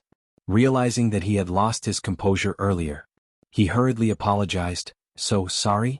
I'm not. No matter. Yi Qing Luo shook her head. This shows that I have peerless beauty. Peerless? Pei Xing. He admitted that she was indeed peerless, but was it really alright to say that about himself? Miss, I heard from Brother Sheng about the bet between you and Princess Yu Lu. I'm here to thank you for being willing to help us gather treasures at this time. The young lady patted Pei Xing's arm, indicating for him to take a seat. Then she looked at Yi Qing Luo in a neither servile nor overbearing manner, as her brows were filled with sincere gratitude. As long as we can help to gather treasures, whatever Miss wants to do, Brother Sheng and I will fully cooperate. Yi Qing Luo nodded. Boss Pei has already expressed his gratitude. What we need to do now is to make everyone interested in gathering treasures within 5 days. What does Miss want to do? The young lady expressed her approval. You two don't talk about girls anymore. Old Lai's head started to swell. We still need to interact for a few more days. Don't tell me you intend to have one girl and one girl each? Pei Xing hurriedly stood up as he frantically pulled the young lady over. Sorry, I forgot to introduce my sister. This is my little sister, Gu Zishi. This is... Pei Xing looked at her younger sister, but when the words were about to come out of her mouth, she pursed them. Till now he still didn't know Yi Qing Luo's name. Yi Qing Luo stood up, the lips under the veil slightly hooked up. My name is... Di Luo, you can call me A Luo. Luo? Pei Xing muttered. Lady Di, Yi Qing Luo raised her brows as she squinted at him. Gu Zishi, on the other hand, was more understanding. She walked forward with a smile, took her arm and called, Ah Luo. Yi Qing Luo shot a glance at Pei Xing. See that, learn more from your sister. She paused as if she had thought of something. She looked at the two of them in confusion. Wait, isn't your surname Pei? Why is Zishi surname Gu? I was picked up by Brother Sheng. We call each other brother and sister and we depend on each other. Gu Zishi looked very calm. Yi Qing Luo nodded meaningfully. No wonder she felt that there was a different atmosphere between the two of them. They weren't biological siblings. Yi Qing Luo's long and narrow eyes curved slightly.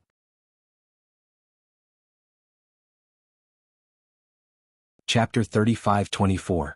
In order to change the topic, Gu Zishi's gaze intentionally lingered on Yi Qing Luo's face. Ah Luo, this is the Treasures Exchange Hall. Why do you still need to cover your face with a veil? It's a sin to be too beautiful. Yi Qing Luo put on a serious look. To prevent mysterious maiden from seeing my peerless beauty, from being jealous and doing something rash, that would be terrible. Ah Luo, you're really narcissistic. Gu Zishi was speechless. Yi Qing Luo sighed helplessly. I'm also very helpless about a natural-born beauty. After a few more words of banter, the relationship between the few of them had pulled closer by quite a bit. Regarding to let the Treasures Exchange Hall return to the eyes of the public within 5 days, do you have any thoughts? After pulling closer, Yi Qing Luo went straight to the main topic. Pei Xing's gaze instantly turned serious when he mentioned the Treasures Exchange Hall. He looked at Yi Qing Luo. You should understand the situation of the Treasures Exchange Hall, basically. The matter 5 years ago had already caused the Treasures Exchange Hall to lose the hearts of the people. To let them choose the Treasures Exchange Hall again, I'm afraid it will be very difficult. Today's matter has already taken the first step, isn't it? Yi Qing Luo's lips curled as her gaze shot outside the door. The entrance of the Treasures Exchange Hall was already surrounded by many citizens who were watching the bustle. Discussions were everywhere and it was extremely lively. Although those citizens had not taken a step into the Treasures Exchange Hall. However, when he heard the voices and discussions, he knew that he had already made great progress. After all, the Treasures Exchange Hall had not had such a lively scene for a long time. Today at the entrance of Zhongcheng Exchange Hall. Because of Qiao Yulu's relationship, basically most of the citizens had gathered over.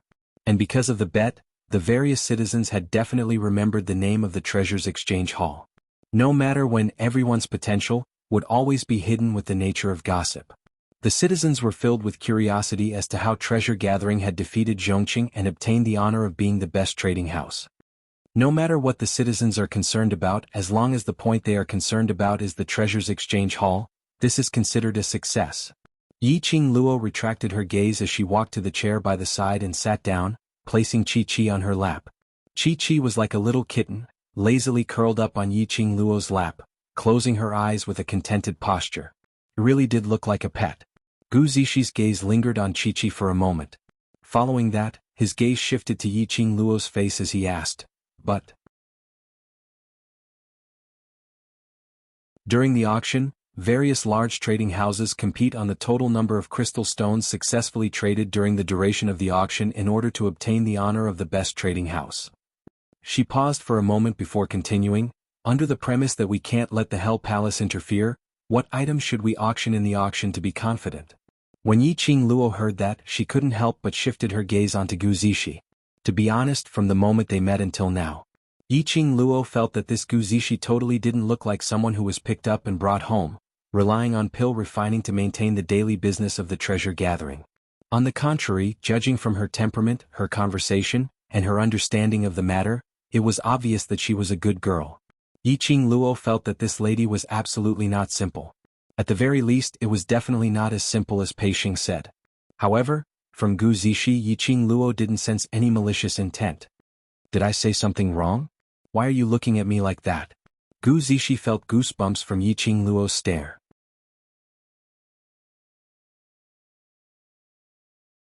Chapter 35-25. Gu Zishi. Was there a need to use such a complicated expression to guess her master level? Master level. Under Yiqing Luo's gaze, Gu Zishi revealed her own level. You still can't break through to Grandmaster level? Yiqing Luo's fair fingers pressed against her chin. Gu Zishi shook her head. I'm not used to it yet, I need an opportunity. Yiqing Luo pursed her lips as her eyes drooped in deep thoughts. On the other hand, Pei Xing looked at Yiqing Luo in shock. Very few people could persevere in the profession of master. Not to mention the long time required. It also required a large amount of financial and material resources, especially when there was a high failure rate. So if a master-level master were to spread it out, there would definitely be numerous forces fighting for it. Pei Xing had always been proud of Gu Zishi as a master. But he didn't expect Yiqing Luo actually despised it. That's right. Despised. That tone was filled with despise. Noticing Pei Xing's agitated emotions, Yiqing Luo glanced over. Tieske, was he a protective maniac or was it because of some other reason? I don't have any other meaning by asking this. Yiqing Luo took out a folded piece of paper from the profound phoenix ring and passed it to Gu Zishi. Since you don't have any ideas about what you want to auction in the auction, I have an idea here. Gu Zishi took the paper and opened it. The expression on her face instantly turned serious and solemn. His eyes also gradually lit up. She kept the paper in her hand. Where did you get the formula from? How could there be such a formula? Follow the formula and buy the commonly used medicinal herbs in the most low-profile way. As for the main medicinal herbs, I'll have to trouble you to collect them from the West Cliff Mountain. Yiqing Luo didn't answer the source of the formula. It's best to bring back a batch of medicinal herbs and try to refine a small bottle tomorrow to advertise. Tomorrow? Gu Zishi opened the prescription in her hand and looked at it again. How is that possible? You're in charge of finding the medicinal herbs, I'll do the rest. Yiqing Luo smiled. If tomorrow's advertising is successful, we'll definitely get the best trading house's honor.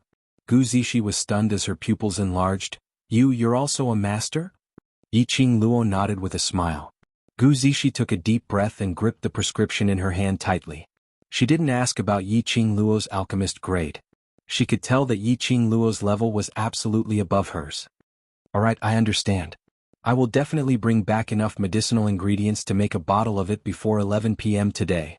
Gu Zishi put away the recipe. It's very dangerous over at West Cliff Mountain. Let Old Lai go over to protect you. Yiqing Luo looked at Old Lai who was dozing off by the side. Anyway, he has nothing better to do. Gu Zishi's expression changed slightly. No, there's no need.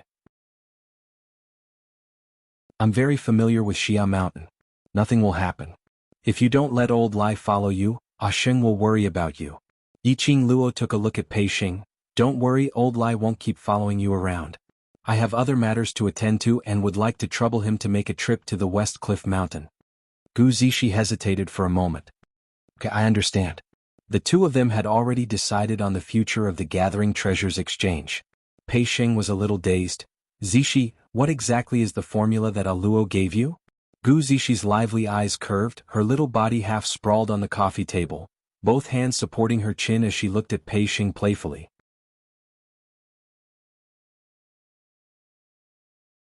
Chapter 35-26. Pei Xing couldn't get an answer, so Gu Zishi and Old Lai had already left the treasure gathering. Pei Xing could only shift his gaze towards Yiqing Luo before he could even open his mouth to ask.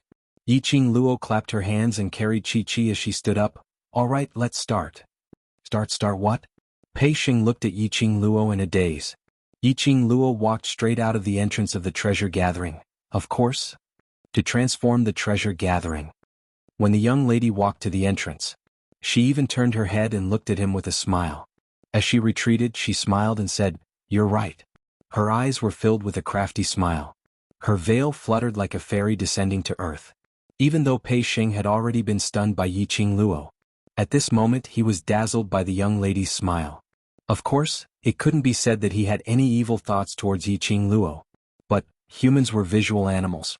All of their reactions were the most instinctive reactions to the visual feast in front of them.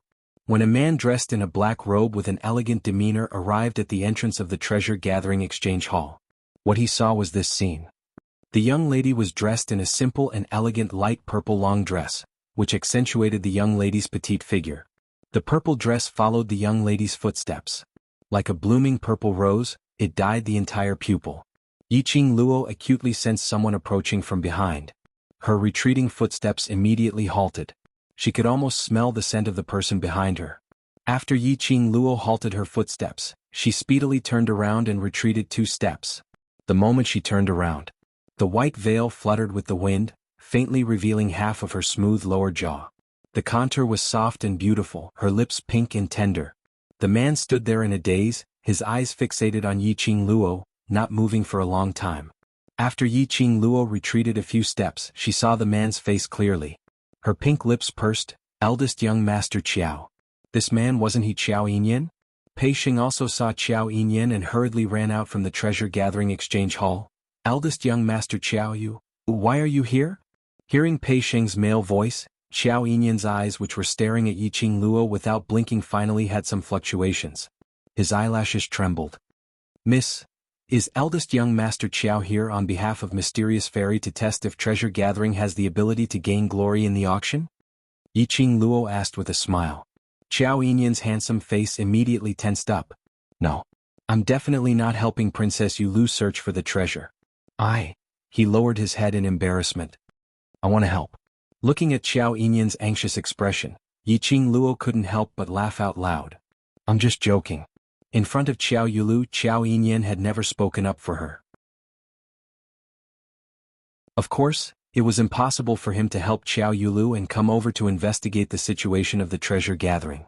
Furthermore, everyone in Without Embroiling City knew what the treasures gathering hall looked like. There was no need to probe the situation at all. However, from what she could see, Qiao Yulu would definitely send someone to investigate her identity. Looked like she needed Old Lie's help to get her an identity in the Hell Palace. Although I've made a verbal promise with Mysterious Fairy that I will absolutely not allow anyone from the Hell Palace to help, but I don't swindle any treasures from eldest young Master Qiao and put it up for auction, just to let eldest young Master Qiao use some physical strength, so it shouldn't be against the rules, right? Yiqing Luo looked at Qiao Yinyan smilingly. In her long and narrow eyes, there was an obvious teasing smile.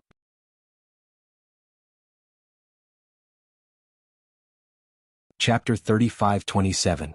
However, Qiao Yinyan still agreed without hesitation. Yiqing Luo brought the 2 of them and started to discuss the exterior design of the treasure house. If they wanted to renovate it, there was not enough time. So they could only choose to fiddle with the small details, making some changes, to make the treasure exchange hall not look so shabby, not like an unlicensed black shop. The entire afternoon until evening, Yiqing Luo and the other 2 were busy. More and more citizens came over to watch.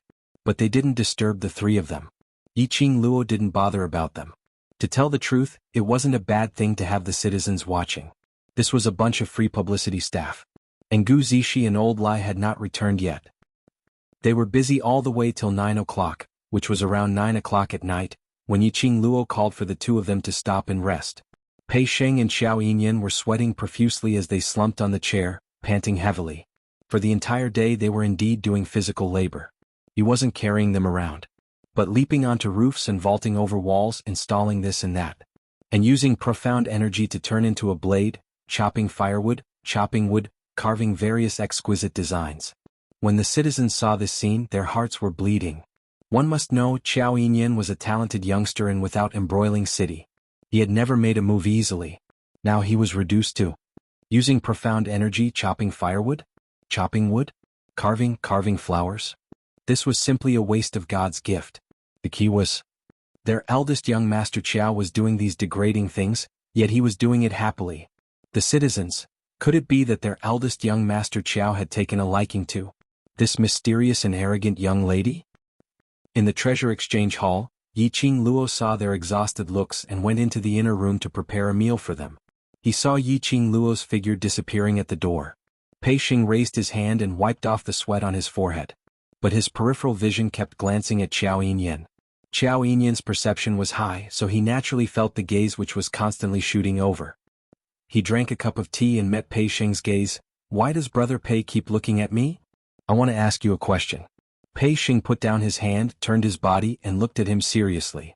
Brother Pei, please ask away. Qiao Yinyan put down his teacup. His slender fingers had distinct joints, which made him look very attractive. Pei Xing's lips twitched as he stared at Qiao Yinyan for a long time. Finally he stammered, did you? Aluo? Brother Pei likes Aluo? Qiao Yinyan's eyes were filled with a smile. He leaned forward slightly and looked into Pei Xing's eyes. He leaned forward. Some of Qiao Yinyan's silver hair fell to the ground. His handsome face was even more incomparably handsome. Pei Xing's cheeks immediately turned red. It was unknown whether it was because of Qiao Yinyan's words or because of Qiao Yinyan's handsome appearance. I don't have that kind of feeling for Aluo. He shook his head and explained with a red face, Aluo is my benefactor. I'm very grateful to Aluo. Qiao Yinyan narrowed his eyes and leaned back in his chair. He didn't answer Pei Xing's question. Although Pei Xing was shy, she did not forget her purpose. She looked at him and asked again, what about you? Do you like Aluo? Qiao Yinyan only curled his thin lips as he smiled but didn't reply. Was this like, or not like? Towards this kind of emotion, Pei Xing didn't know how to differentiate.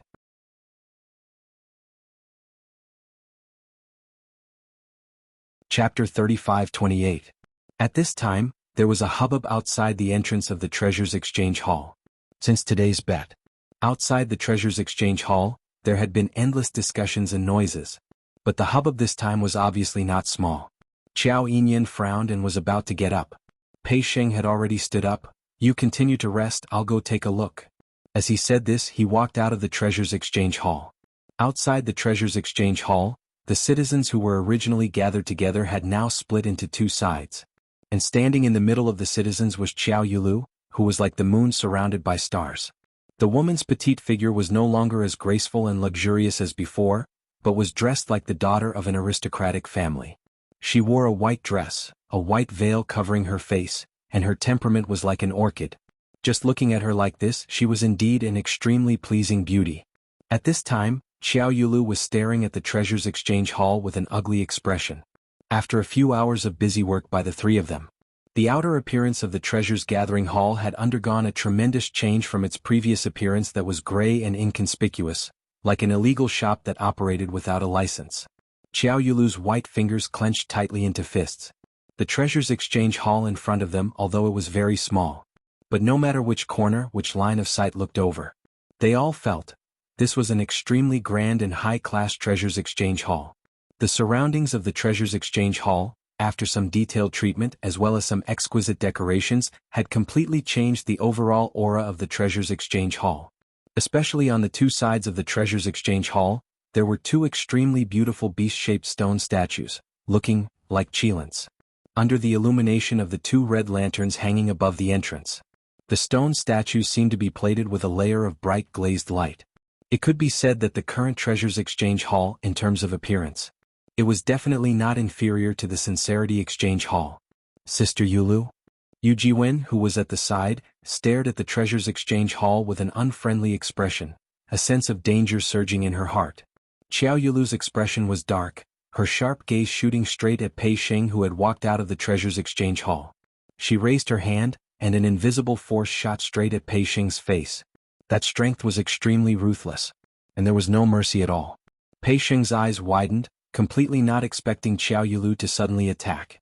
He was so shocked that he wanted to avoid it. However, Qiao Yulu's profound rank was above him, and her attacks were swift and fierce. He had no time to dodge. Bang! The sharp blade sliced through the air and emitted an explosive sound. Pei Sheng's tightly shut eyes suddenly opened. His face was filled with shock. He's okay? Pei Sheng didn't feel any pain. He raised his head and saw that a figure had appeared in front of him. Her silver hair fluttered gently in the wind. His black robe spread out like ink. Brother Qiao. Pei Sheng was shocked and his voice trembled slightly. How did you? It was Qiao Yinyan who had rushed in front of him and blocked Qiao Yulu's attack. Big brother. When Qiao Yulu saw that the person who blocked her attack was Qiao Yinyan, her expression darkened even more. You're really here? Qiao Yinyan frowned. What are you doing here? Treasure gathering violated the bet between me and that bitch. Qiao Yulu said coldly, as the boss of treasure gathering, he must be punished. Qiao Yinyan raised his hand and blocked in front of Pei Sheng. What nonsense are you talking about? I've been in the treasures exchange hall all this time, how come I don't know what bet treasure gathering violated?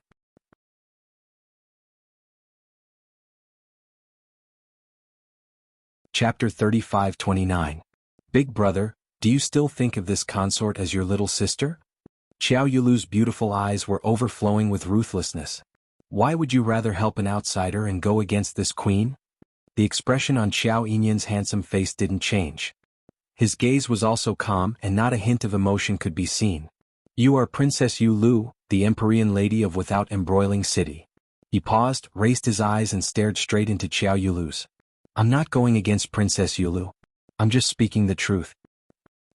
Qiao Yulu was so angry that her face turned red. She pointed at Qiao Yinyan with clenched teeth and her eyes reddened. Yu Jiwen foolishly looked at Qiao Yinyan's face that was as handsome as a god, lightly bit her lower lip, and said with a wrong tone. Big brother Yinyan. Even if Sister Yu Lu is the Empyrean fairy of Without Embroiling City, her original identity was still the second daughter of the Qiao family, your biological sister. Are you going to stand in front of her and help those who want to deal with her and criticize her? Listening to such accusations, Qiao Yinyan didn't even bat an eyelid. He glanced sideways at the man behind him. A strand of silver hair fluttered on his handsome face. It made his black eyes shine even brighter. I didn't see Brother Pei deal with Princess Yu Lu. I also didn't blame Princess Yu Lu. His voice was very calm and he was merely stating the facts. The reason why I'm standing here is because I've always seen the overbearing person being you. Qiao Yulu was swept by his gaze. His face immediately turned green and white. She clenched her fists tightly, her fingers leaving circles of marks on her palms. Big brother, am I that kind of person in your eyes? Her voice was still a little choked. Paired with the white gauze, it made her look even more pitiful.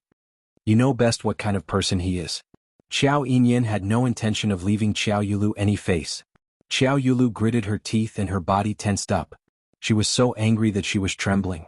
There were already many citizens gathered around to watch the treasure gathering. And her arrival. This caused more citizens to gather over. The drama had just happened during the day. Now there was a good show to watch. The citizens who didn't have any entertainment after dinner, naturally rushed here without stopping. In front of almost 80% of the citizens, Qiao Yulu was completely embarrassed by Qiao Yulu's words.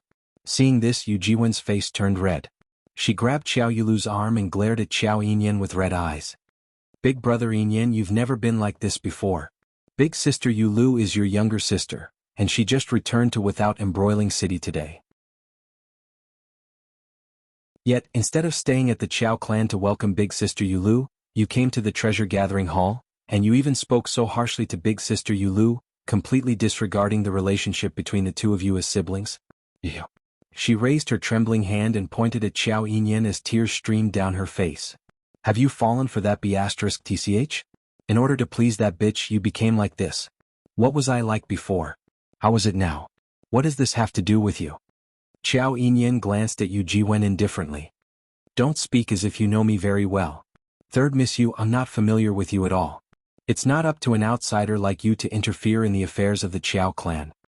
His voice paused slightly and his ink-black eyes slightly darkened.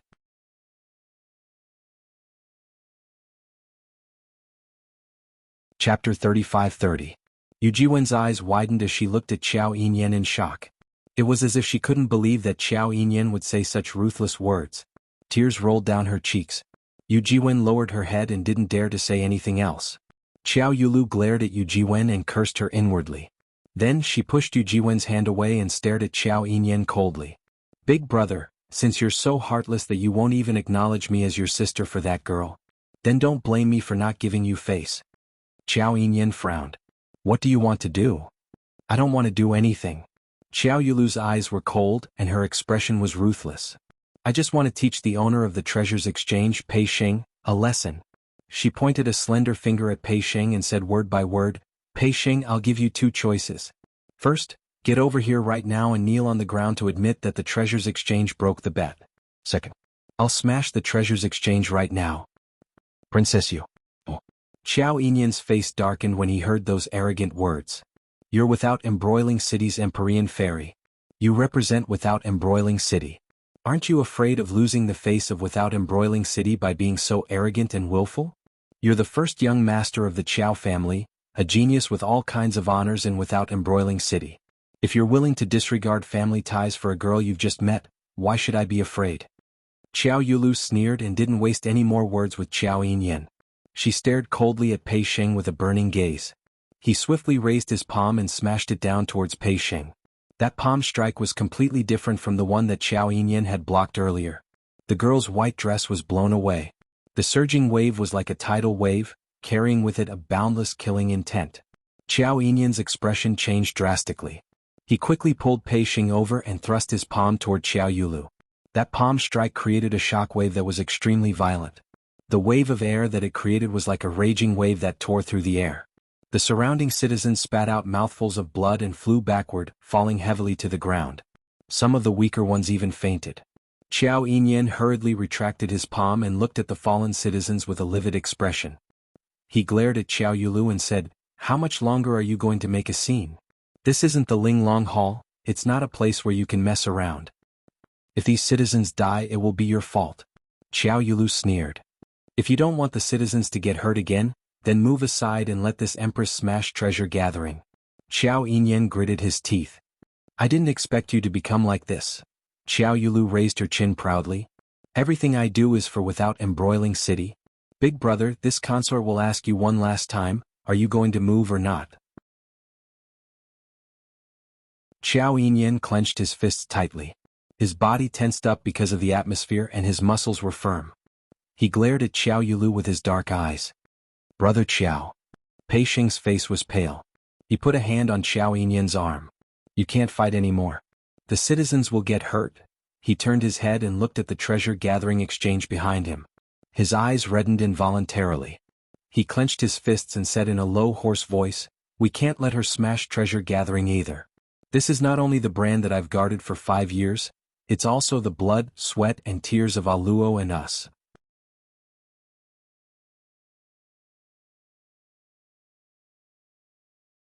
Chapter 35-31. I choose the first option.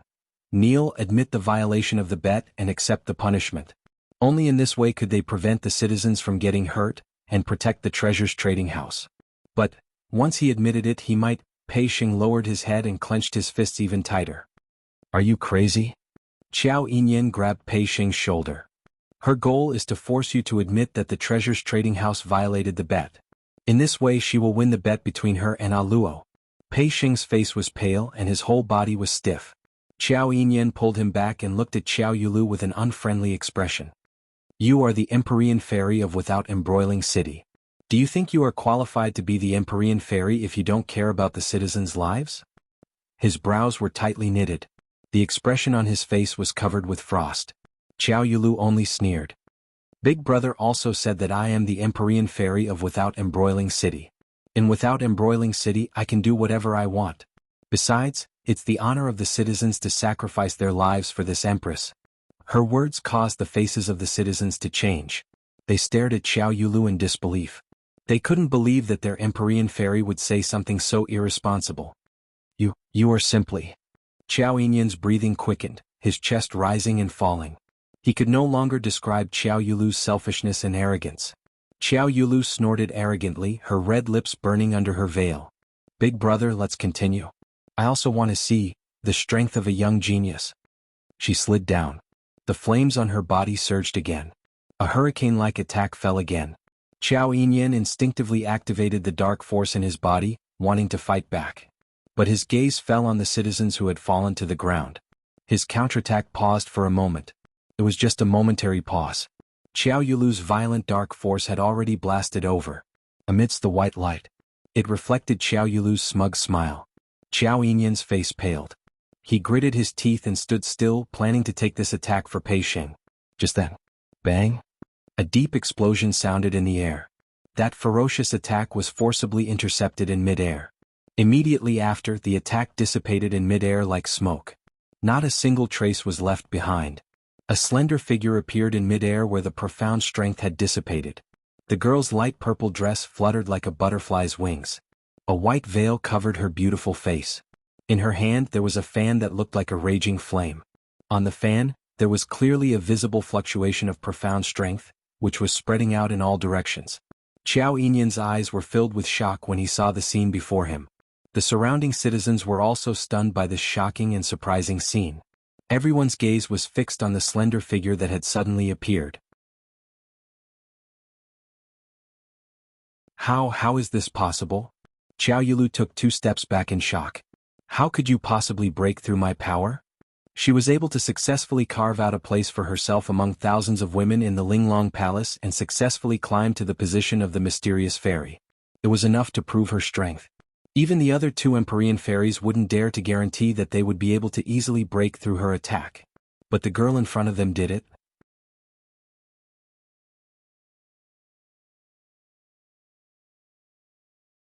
Chapter 35-32. When did the treasure gathering violate the bet? Why didn't I know about it? The young lady's clear and melodious voice was pleasant to listen to. That light purple dress fluttered, dazzling one's eyes. Yiqing Luo's feet landed steadily in front of Xiao Yinyan. Her hair, which was not tied up, was hanging down loosely. Her long and narrow eyes curved slightly, outlining the outline of a demonic arc. The white veil covered half of her face. The young lady's pink lips could be vaguely seen, adding some mysterious demonic charm to the young lady. You? Xiao Yulu's sight was instantly attracted by the young lady in front. Her face suddenly darkened. The bottom of her eyes gathered a whirlpool which couldn't be dispersed. Everyone could see that. Although the young lady was wearing a veil, covering half of her face. But even so, it couldn't cover up the young lady's gorgeous beauty. Especially, she was also wearing a veil. When the 2 of them stood together, she was instantly suppressed by a few levels. Originally she was still considered a beauty of the generation, with an ethereal air. After comparing with the young lady in front of her, she had completely become a foil. This knowledge made Xiao Yulu's 5 fingers suddenly clenched into a fist. Princess. Kai Dai, who was next to her when she saw that person, her expression changed slightly. It's her? At that time on the way back to the Qiao family, the little beggar. At that time, I felt that this young lady's eyes looked like a fox, so I let the old maid who followed the princess from Linglong Palace bring her to the alley, to secretly settle it, but this young lady, not only did she not die, but also extremely arrogantly jumped around, sowing enmity with Princess Yulu. In the afternoon, after Kai Dai heard about the bet, she specially went to the alley where the old maid left, to confirm whether that young lady was the little beggar she saw earlier. When she reached the alley, what she found were the 2 old maids' corpses. According to the situation at the scene, that was 2 old maids killing each other, causing both of them to die. But Kai Dai thought it must be that young lady who did it. Useless thing. Xiao Yulu regained her senses and gave Kai Dai a slap on the face. Kai Dai was sent flying, but she still struggled to climb up, kneeling on the ground. It's this servant's fault, it's this servant's fault. Princess, please calm your anger, don't harm your body. Xiao Yulu vented all the resentment in her stomach on this slap. As soon as Kai Dai opened her mouth, she spat out mouthfuls of blood. However, Kai Dai still didn't care. He kept kowtowing and apologizing. Fresh blood stained the ground beneath her. If you want to put on this kind of master-servant drama, do it in your Qiao family. Don't pollute the air in front of the treasure-gathering exchange hall. Yiqing Luo sneered as her pink lips curled up, her eyes filled with contempt. Don't think that you can do whatever you want just because you've hooked onto this consort's big brother. Xiao Yulu gritted her teeth as she stared furiously at Yiqing Luo. You dare to say that you didn't go against our bet? Of course I dare. Yiqing Luo opened her mouth without any hesitation as she lazily raised the corners of her eyes.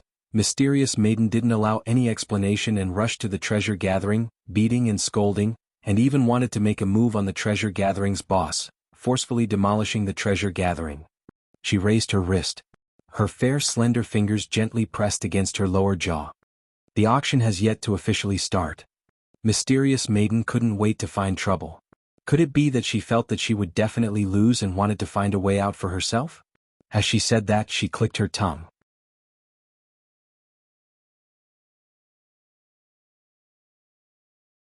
Chapter 35-33. TSK. Even if Mysterious Maiden loses this bet, at most you just have to kneel down and shout that you're a waste. This isn't painful or itchy and you won't lose a few kilograms of flesh. She sighed again. I'm not like you. If you lose, you'll lose your entire person. Following that, she raised her head again. Her long and narrow eyes looked at Xiao Yulu with sincerity as she spoke in a considerate manner. Since Mysterious Maiden can't afford to lose, then I'll reluctantly let you off. This bet, let's call it off. From the start to the end, Yiqing Luo didn't give Xiao Yulu's side any chance to speak. She continued talking on her own. Xiao Yulu's face twisted. Looking at Xiao Yulu's malevolent face, which couldn't even be concealed by the veil, Yiqing Luo started to laugh unkindly. The feeling of occasionally being a flourishing white lotus wasn't bad at all. Especially this kind of disgusting smile, and then looking at the other party, being disgusted till she couldn't rebuke, it was simply too satisfying. What are you hinting at? Xiao Yulu bellowed angrily. This lady can't afford to lose? It's obviously you who have violated the bet between us. You've already lost. Yiqing Luo tilted her head as she blinked. Did I hint at anything? Mysterious Maiden must be feeling guilty, so you're thinking too much. Her words came to a halt as her smile suddenly froze on her face. Her pair of long and narrow eyes became sharp and fierce. Her entire aura at this moment was suddenly unleashed. Mysterious Maiden keeps saying that I violated the bet, then? Will Mysterious Maiden please explain clearly, how did I violate the bet, causing Mysterious Maiden to personally come over to the Treasures Exchange Hall, wanting to demolish the place and to make a move on Pei Shen? Her sharp aura caused people to be frightened. If Mysterious Maiden is unable to give a suitable reason, I will definitely pursue the matter of Mysterious Maiden coming over to the Treasures Exchange Hall today. Xiao Yulu's expression turned sinister because of Yiqing Luo's words, as she forcefully wiped out that immortal qi in her body. Standing in front of Yiqing Luo, facing her who had unleashed her aura. That was even more inconspicuous. Xiao Yulu's expression turned even uglier. Everything that was happening right now was completely different from the life she had imagined after returning to Without Embroiling City. This was the first day she had returned to Without Embroiling City as the Empyrean Fairy. He would become a laughingstock. Her prestige had been completely destroyed in an instant. All of this was because of that bitch. Xiao Yulu stared fiercely at Yiqing Luo as her beautiful eyes were filled with murderous intent.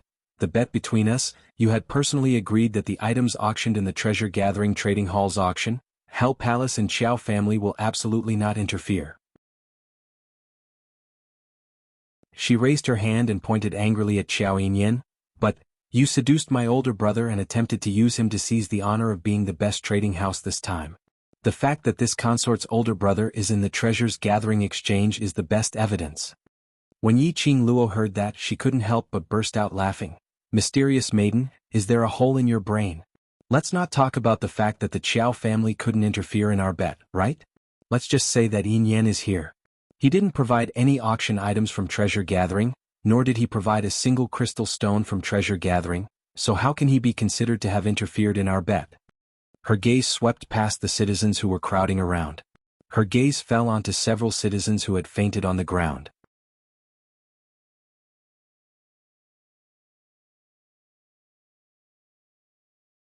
Chapter 35-34. This was also the reason why Yiqing Luo started from the beginning. The reason why she only let Xiao Yinyan do the manual work. It was to prevent Xiao Yulu from finding excuses to act shamelessly. But Yiqing Luo really didn't expect this. The auction hadn't even started yet. Xiao Yulu couldn't wait to rush over. TSK. She really didn't know this kind of brain. How did she become Without Embroiling City's Mysterious Maiden? Or could it be that Xiao Yulu was afraid of her from the bottom of her heart? So once she found an opportunity, she immediately wanted to deal with her in case she gave her a chance to develop? Yiqing Luo's long and narrow eyes curved. If Mysterious Maiden can't afford to lose and wants to find an excuse to disrupt the bet between us, then she should find a better reason. Slut. Don't keep saying that I can't afford to lose and pour dirty water on me. Do you think I don't know your dirty thoughts? Xiao Yulu flew into a rage out of humiliation. Yi Qingluo's eyes were cold as she crossed her arms over her chest, her brows seemed to be covered with a layer of frost.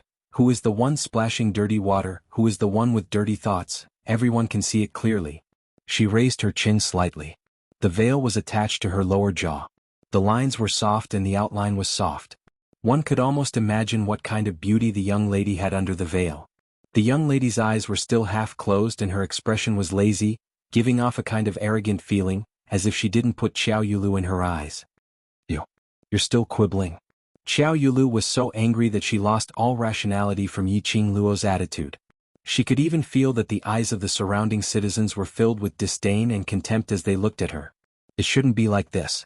She should be high and mighty, enjoying everyone's admiration. Xiao Yulu's eyes were red and her gloomy eyes were filled with a cold murderous intent. Slut. I want to kill you, slut. She roared as her figure moved swiftly and her entire body burst out in flames. That strong flame almost caused the surrounding air to fall into a crack. Even the citizens could see with their naked eyes the ripples in the air. Wherever the chi wave went, there was a huge explosion. The citizens' faces turned pale. Their bodies felt like they were being crushed by a heavy mountain. The 5 viscera and 6 bowels in his chest were being squeezed by an invisible force. Therefore, it was said that one had to be cautious when reading gossip. If one was not careful, they might accidentally get into trouble. Xiao Yulu.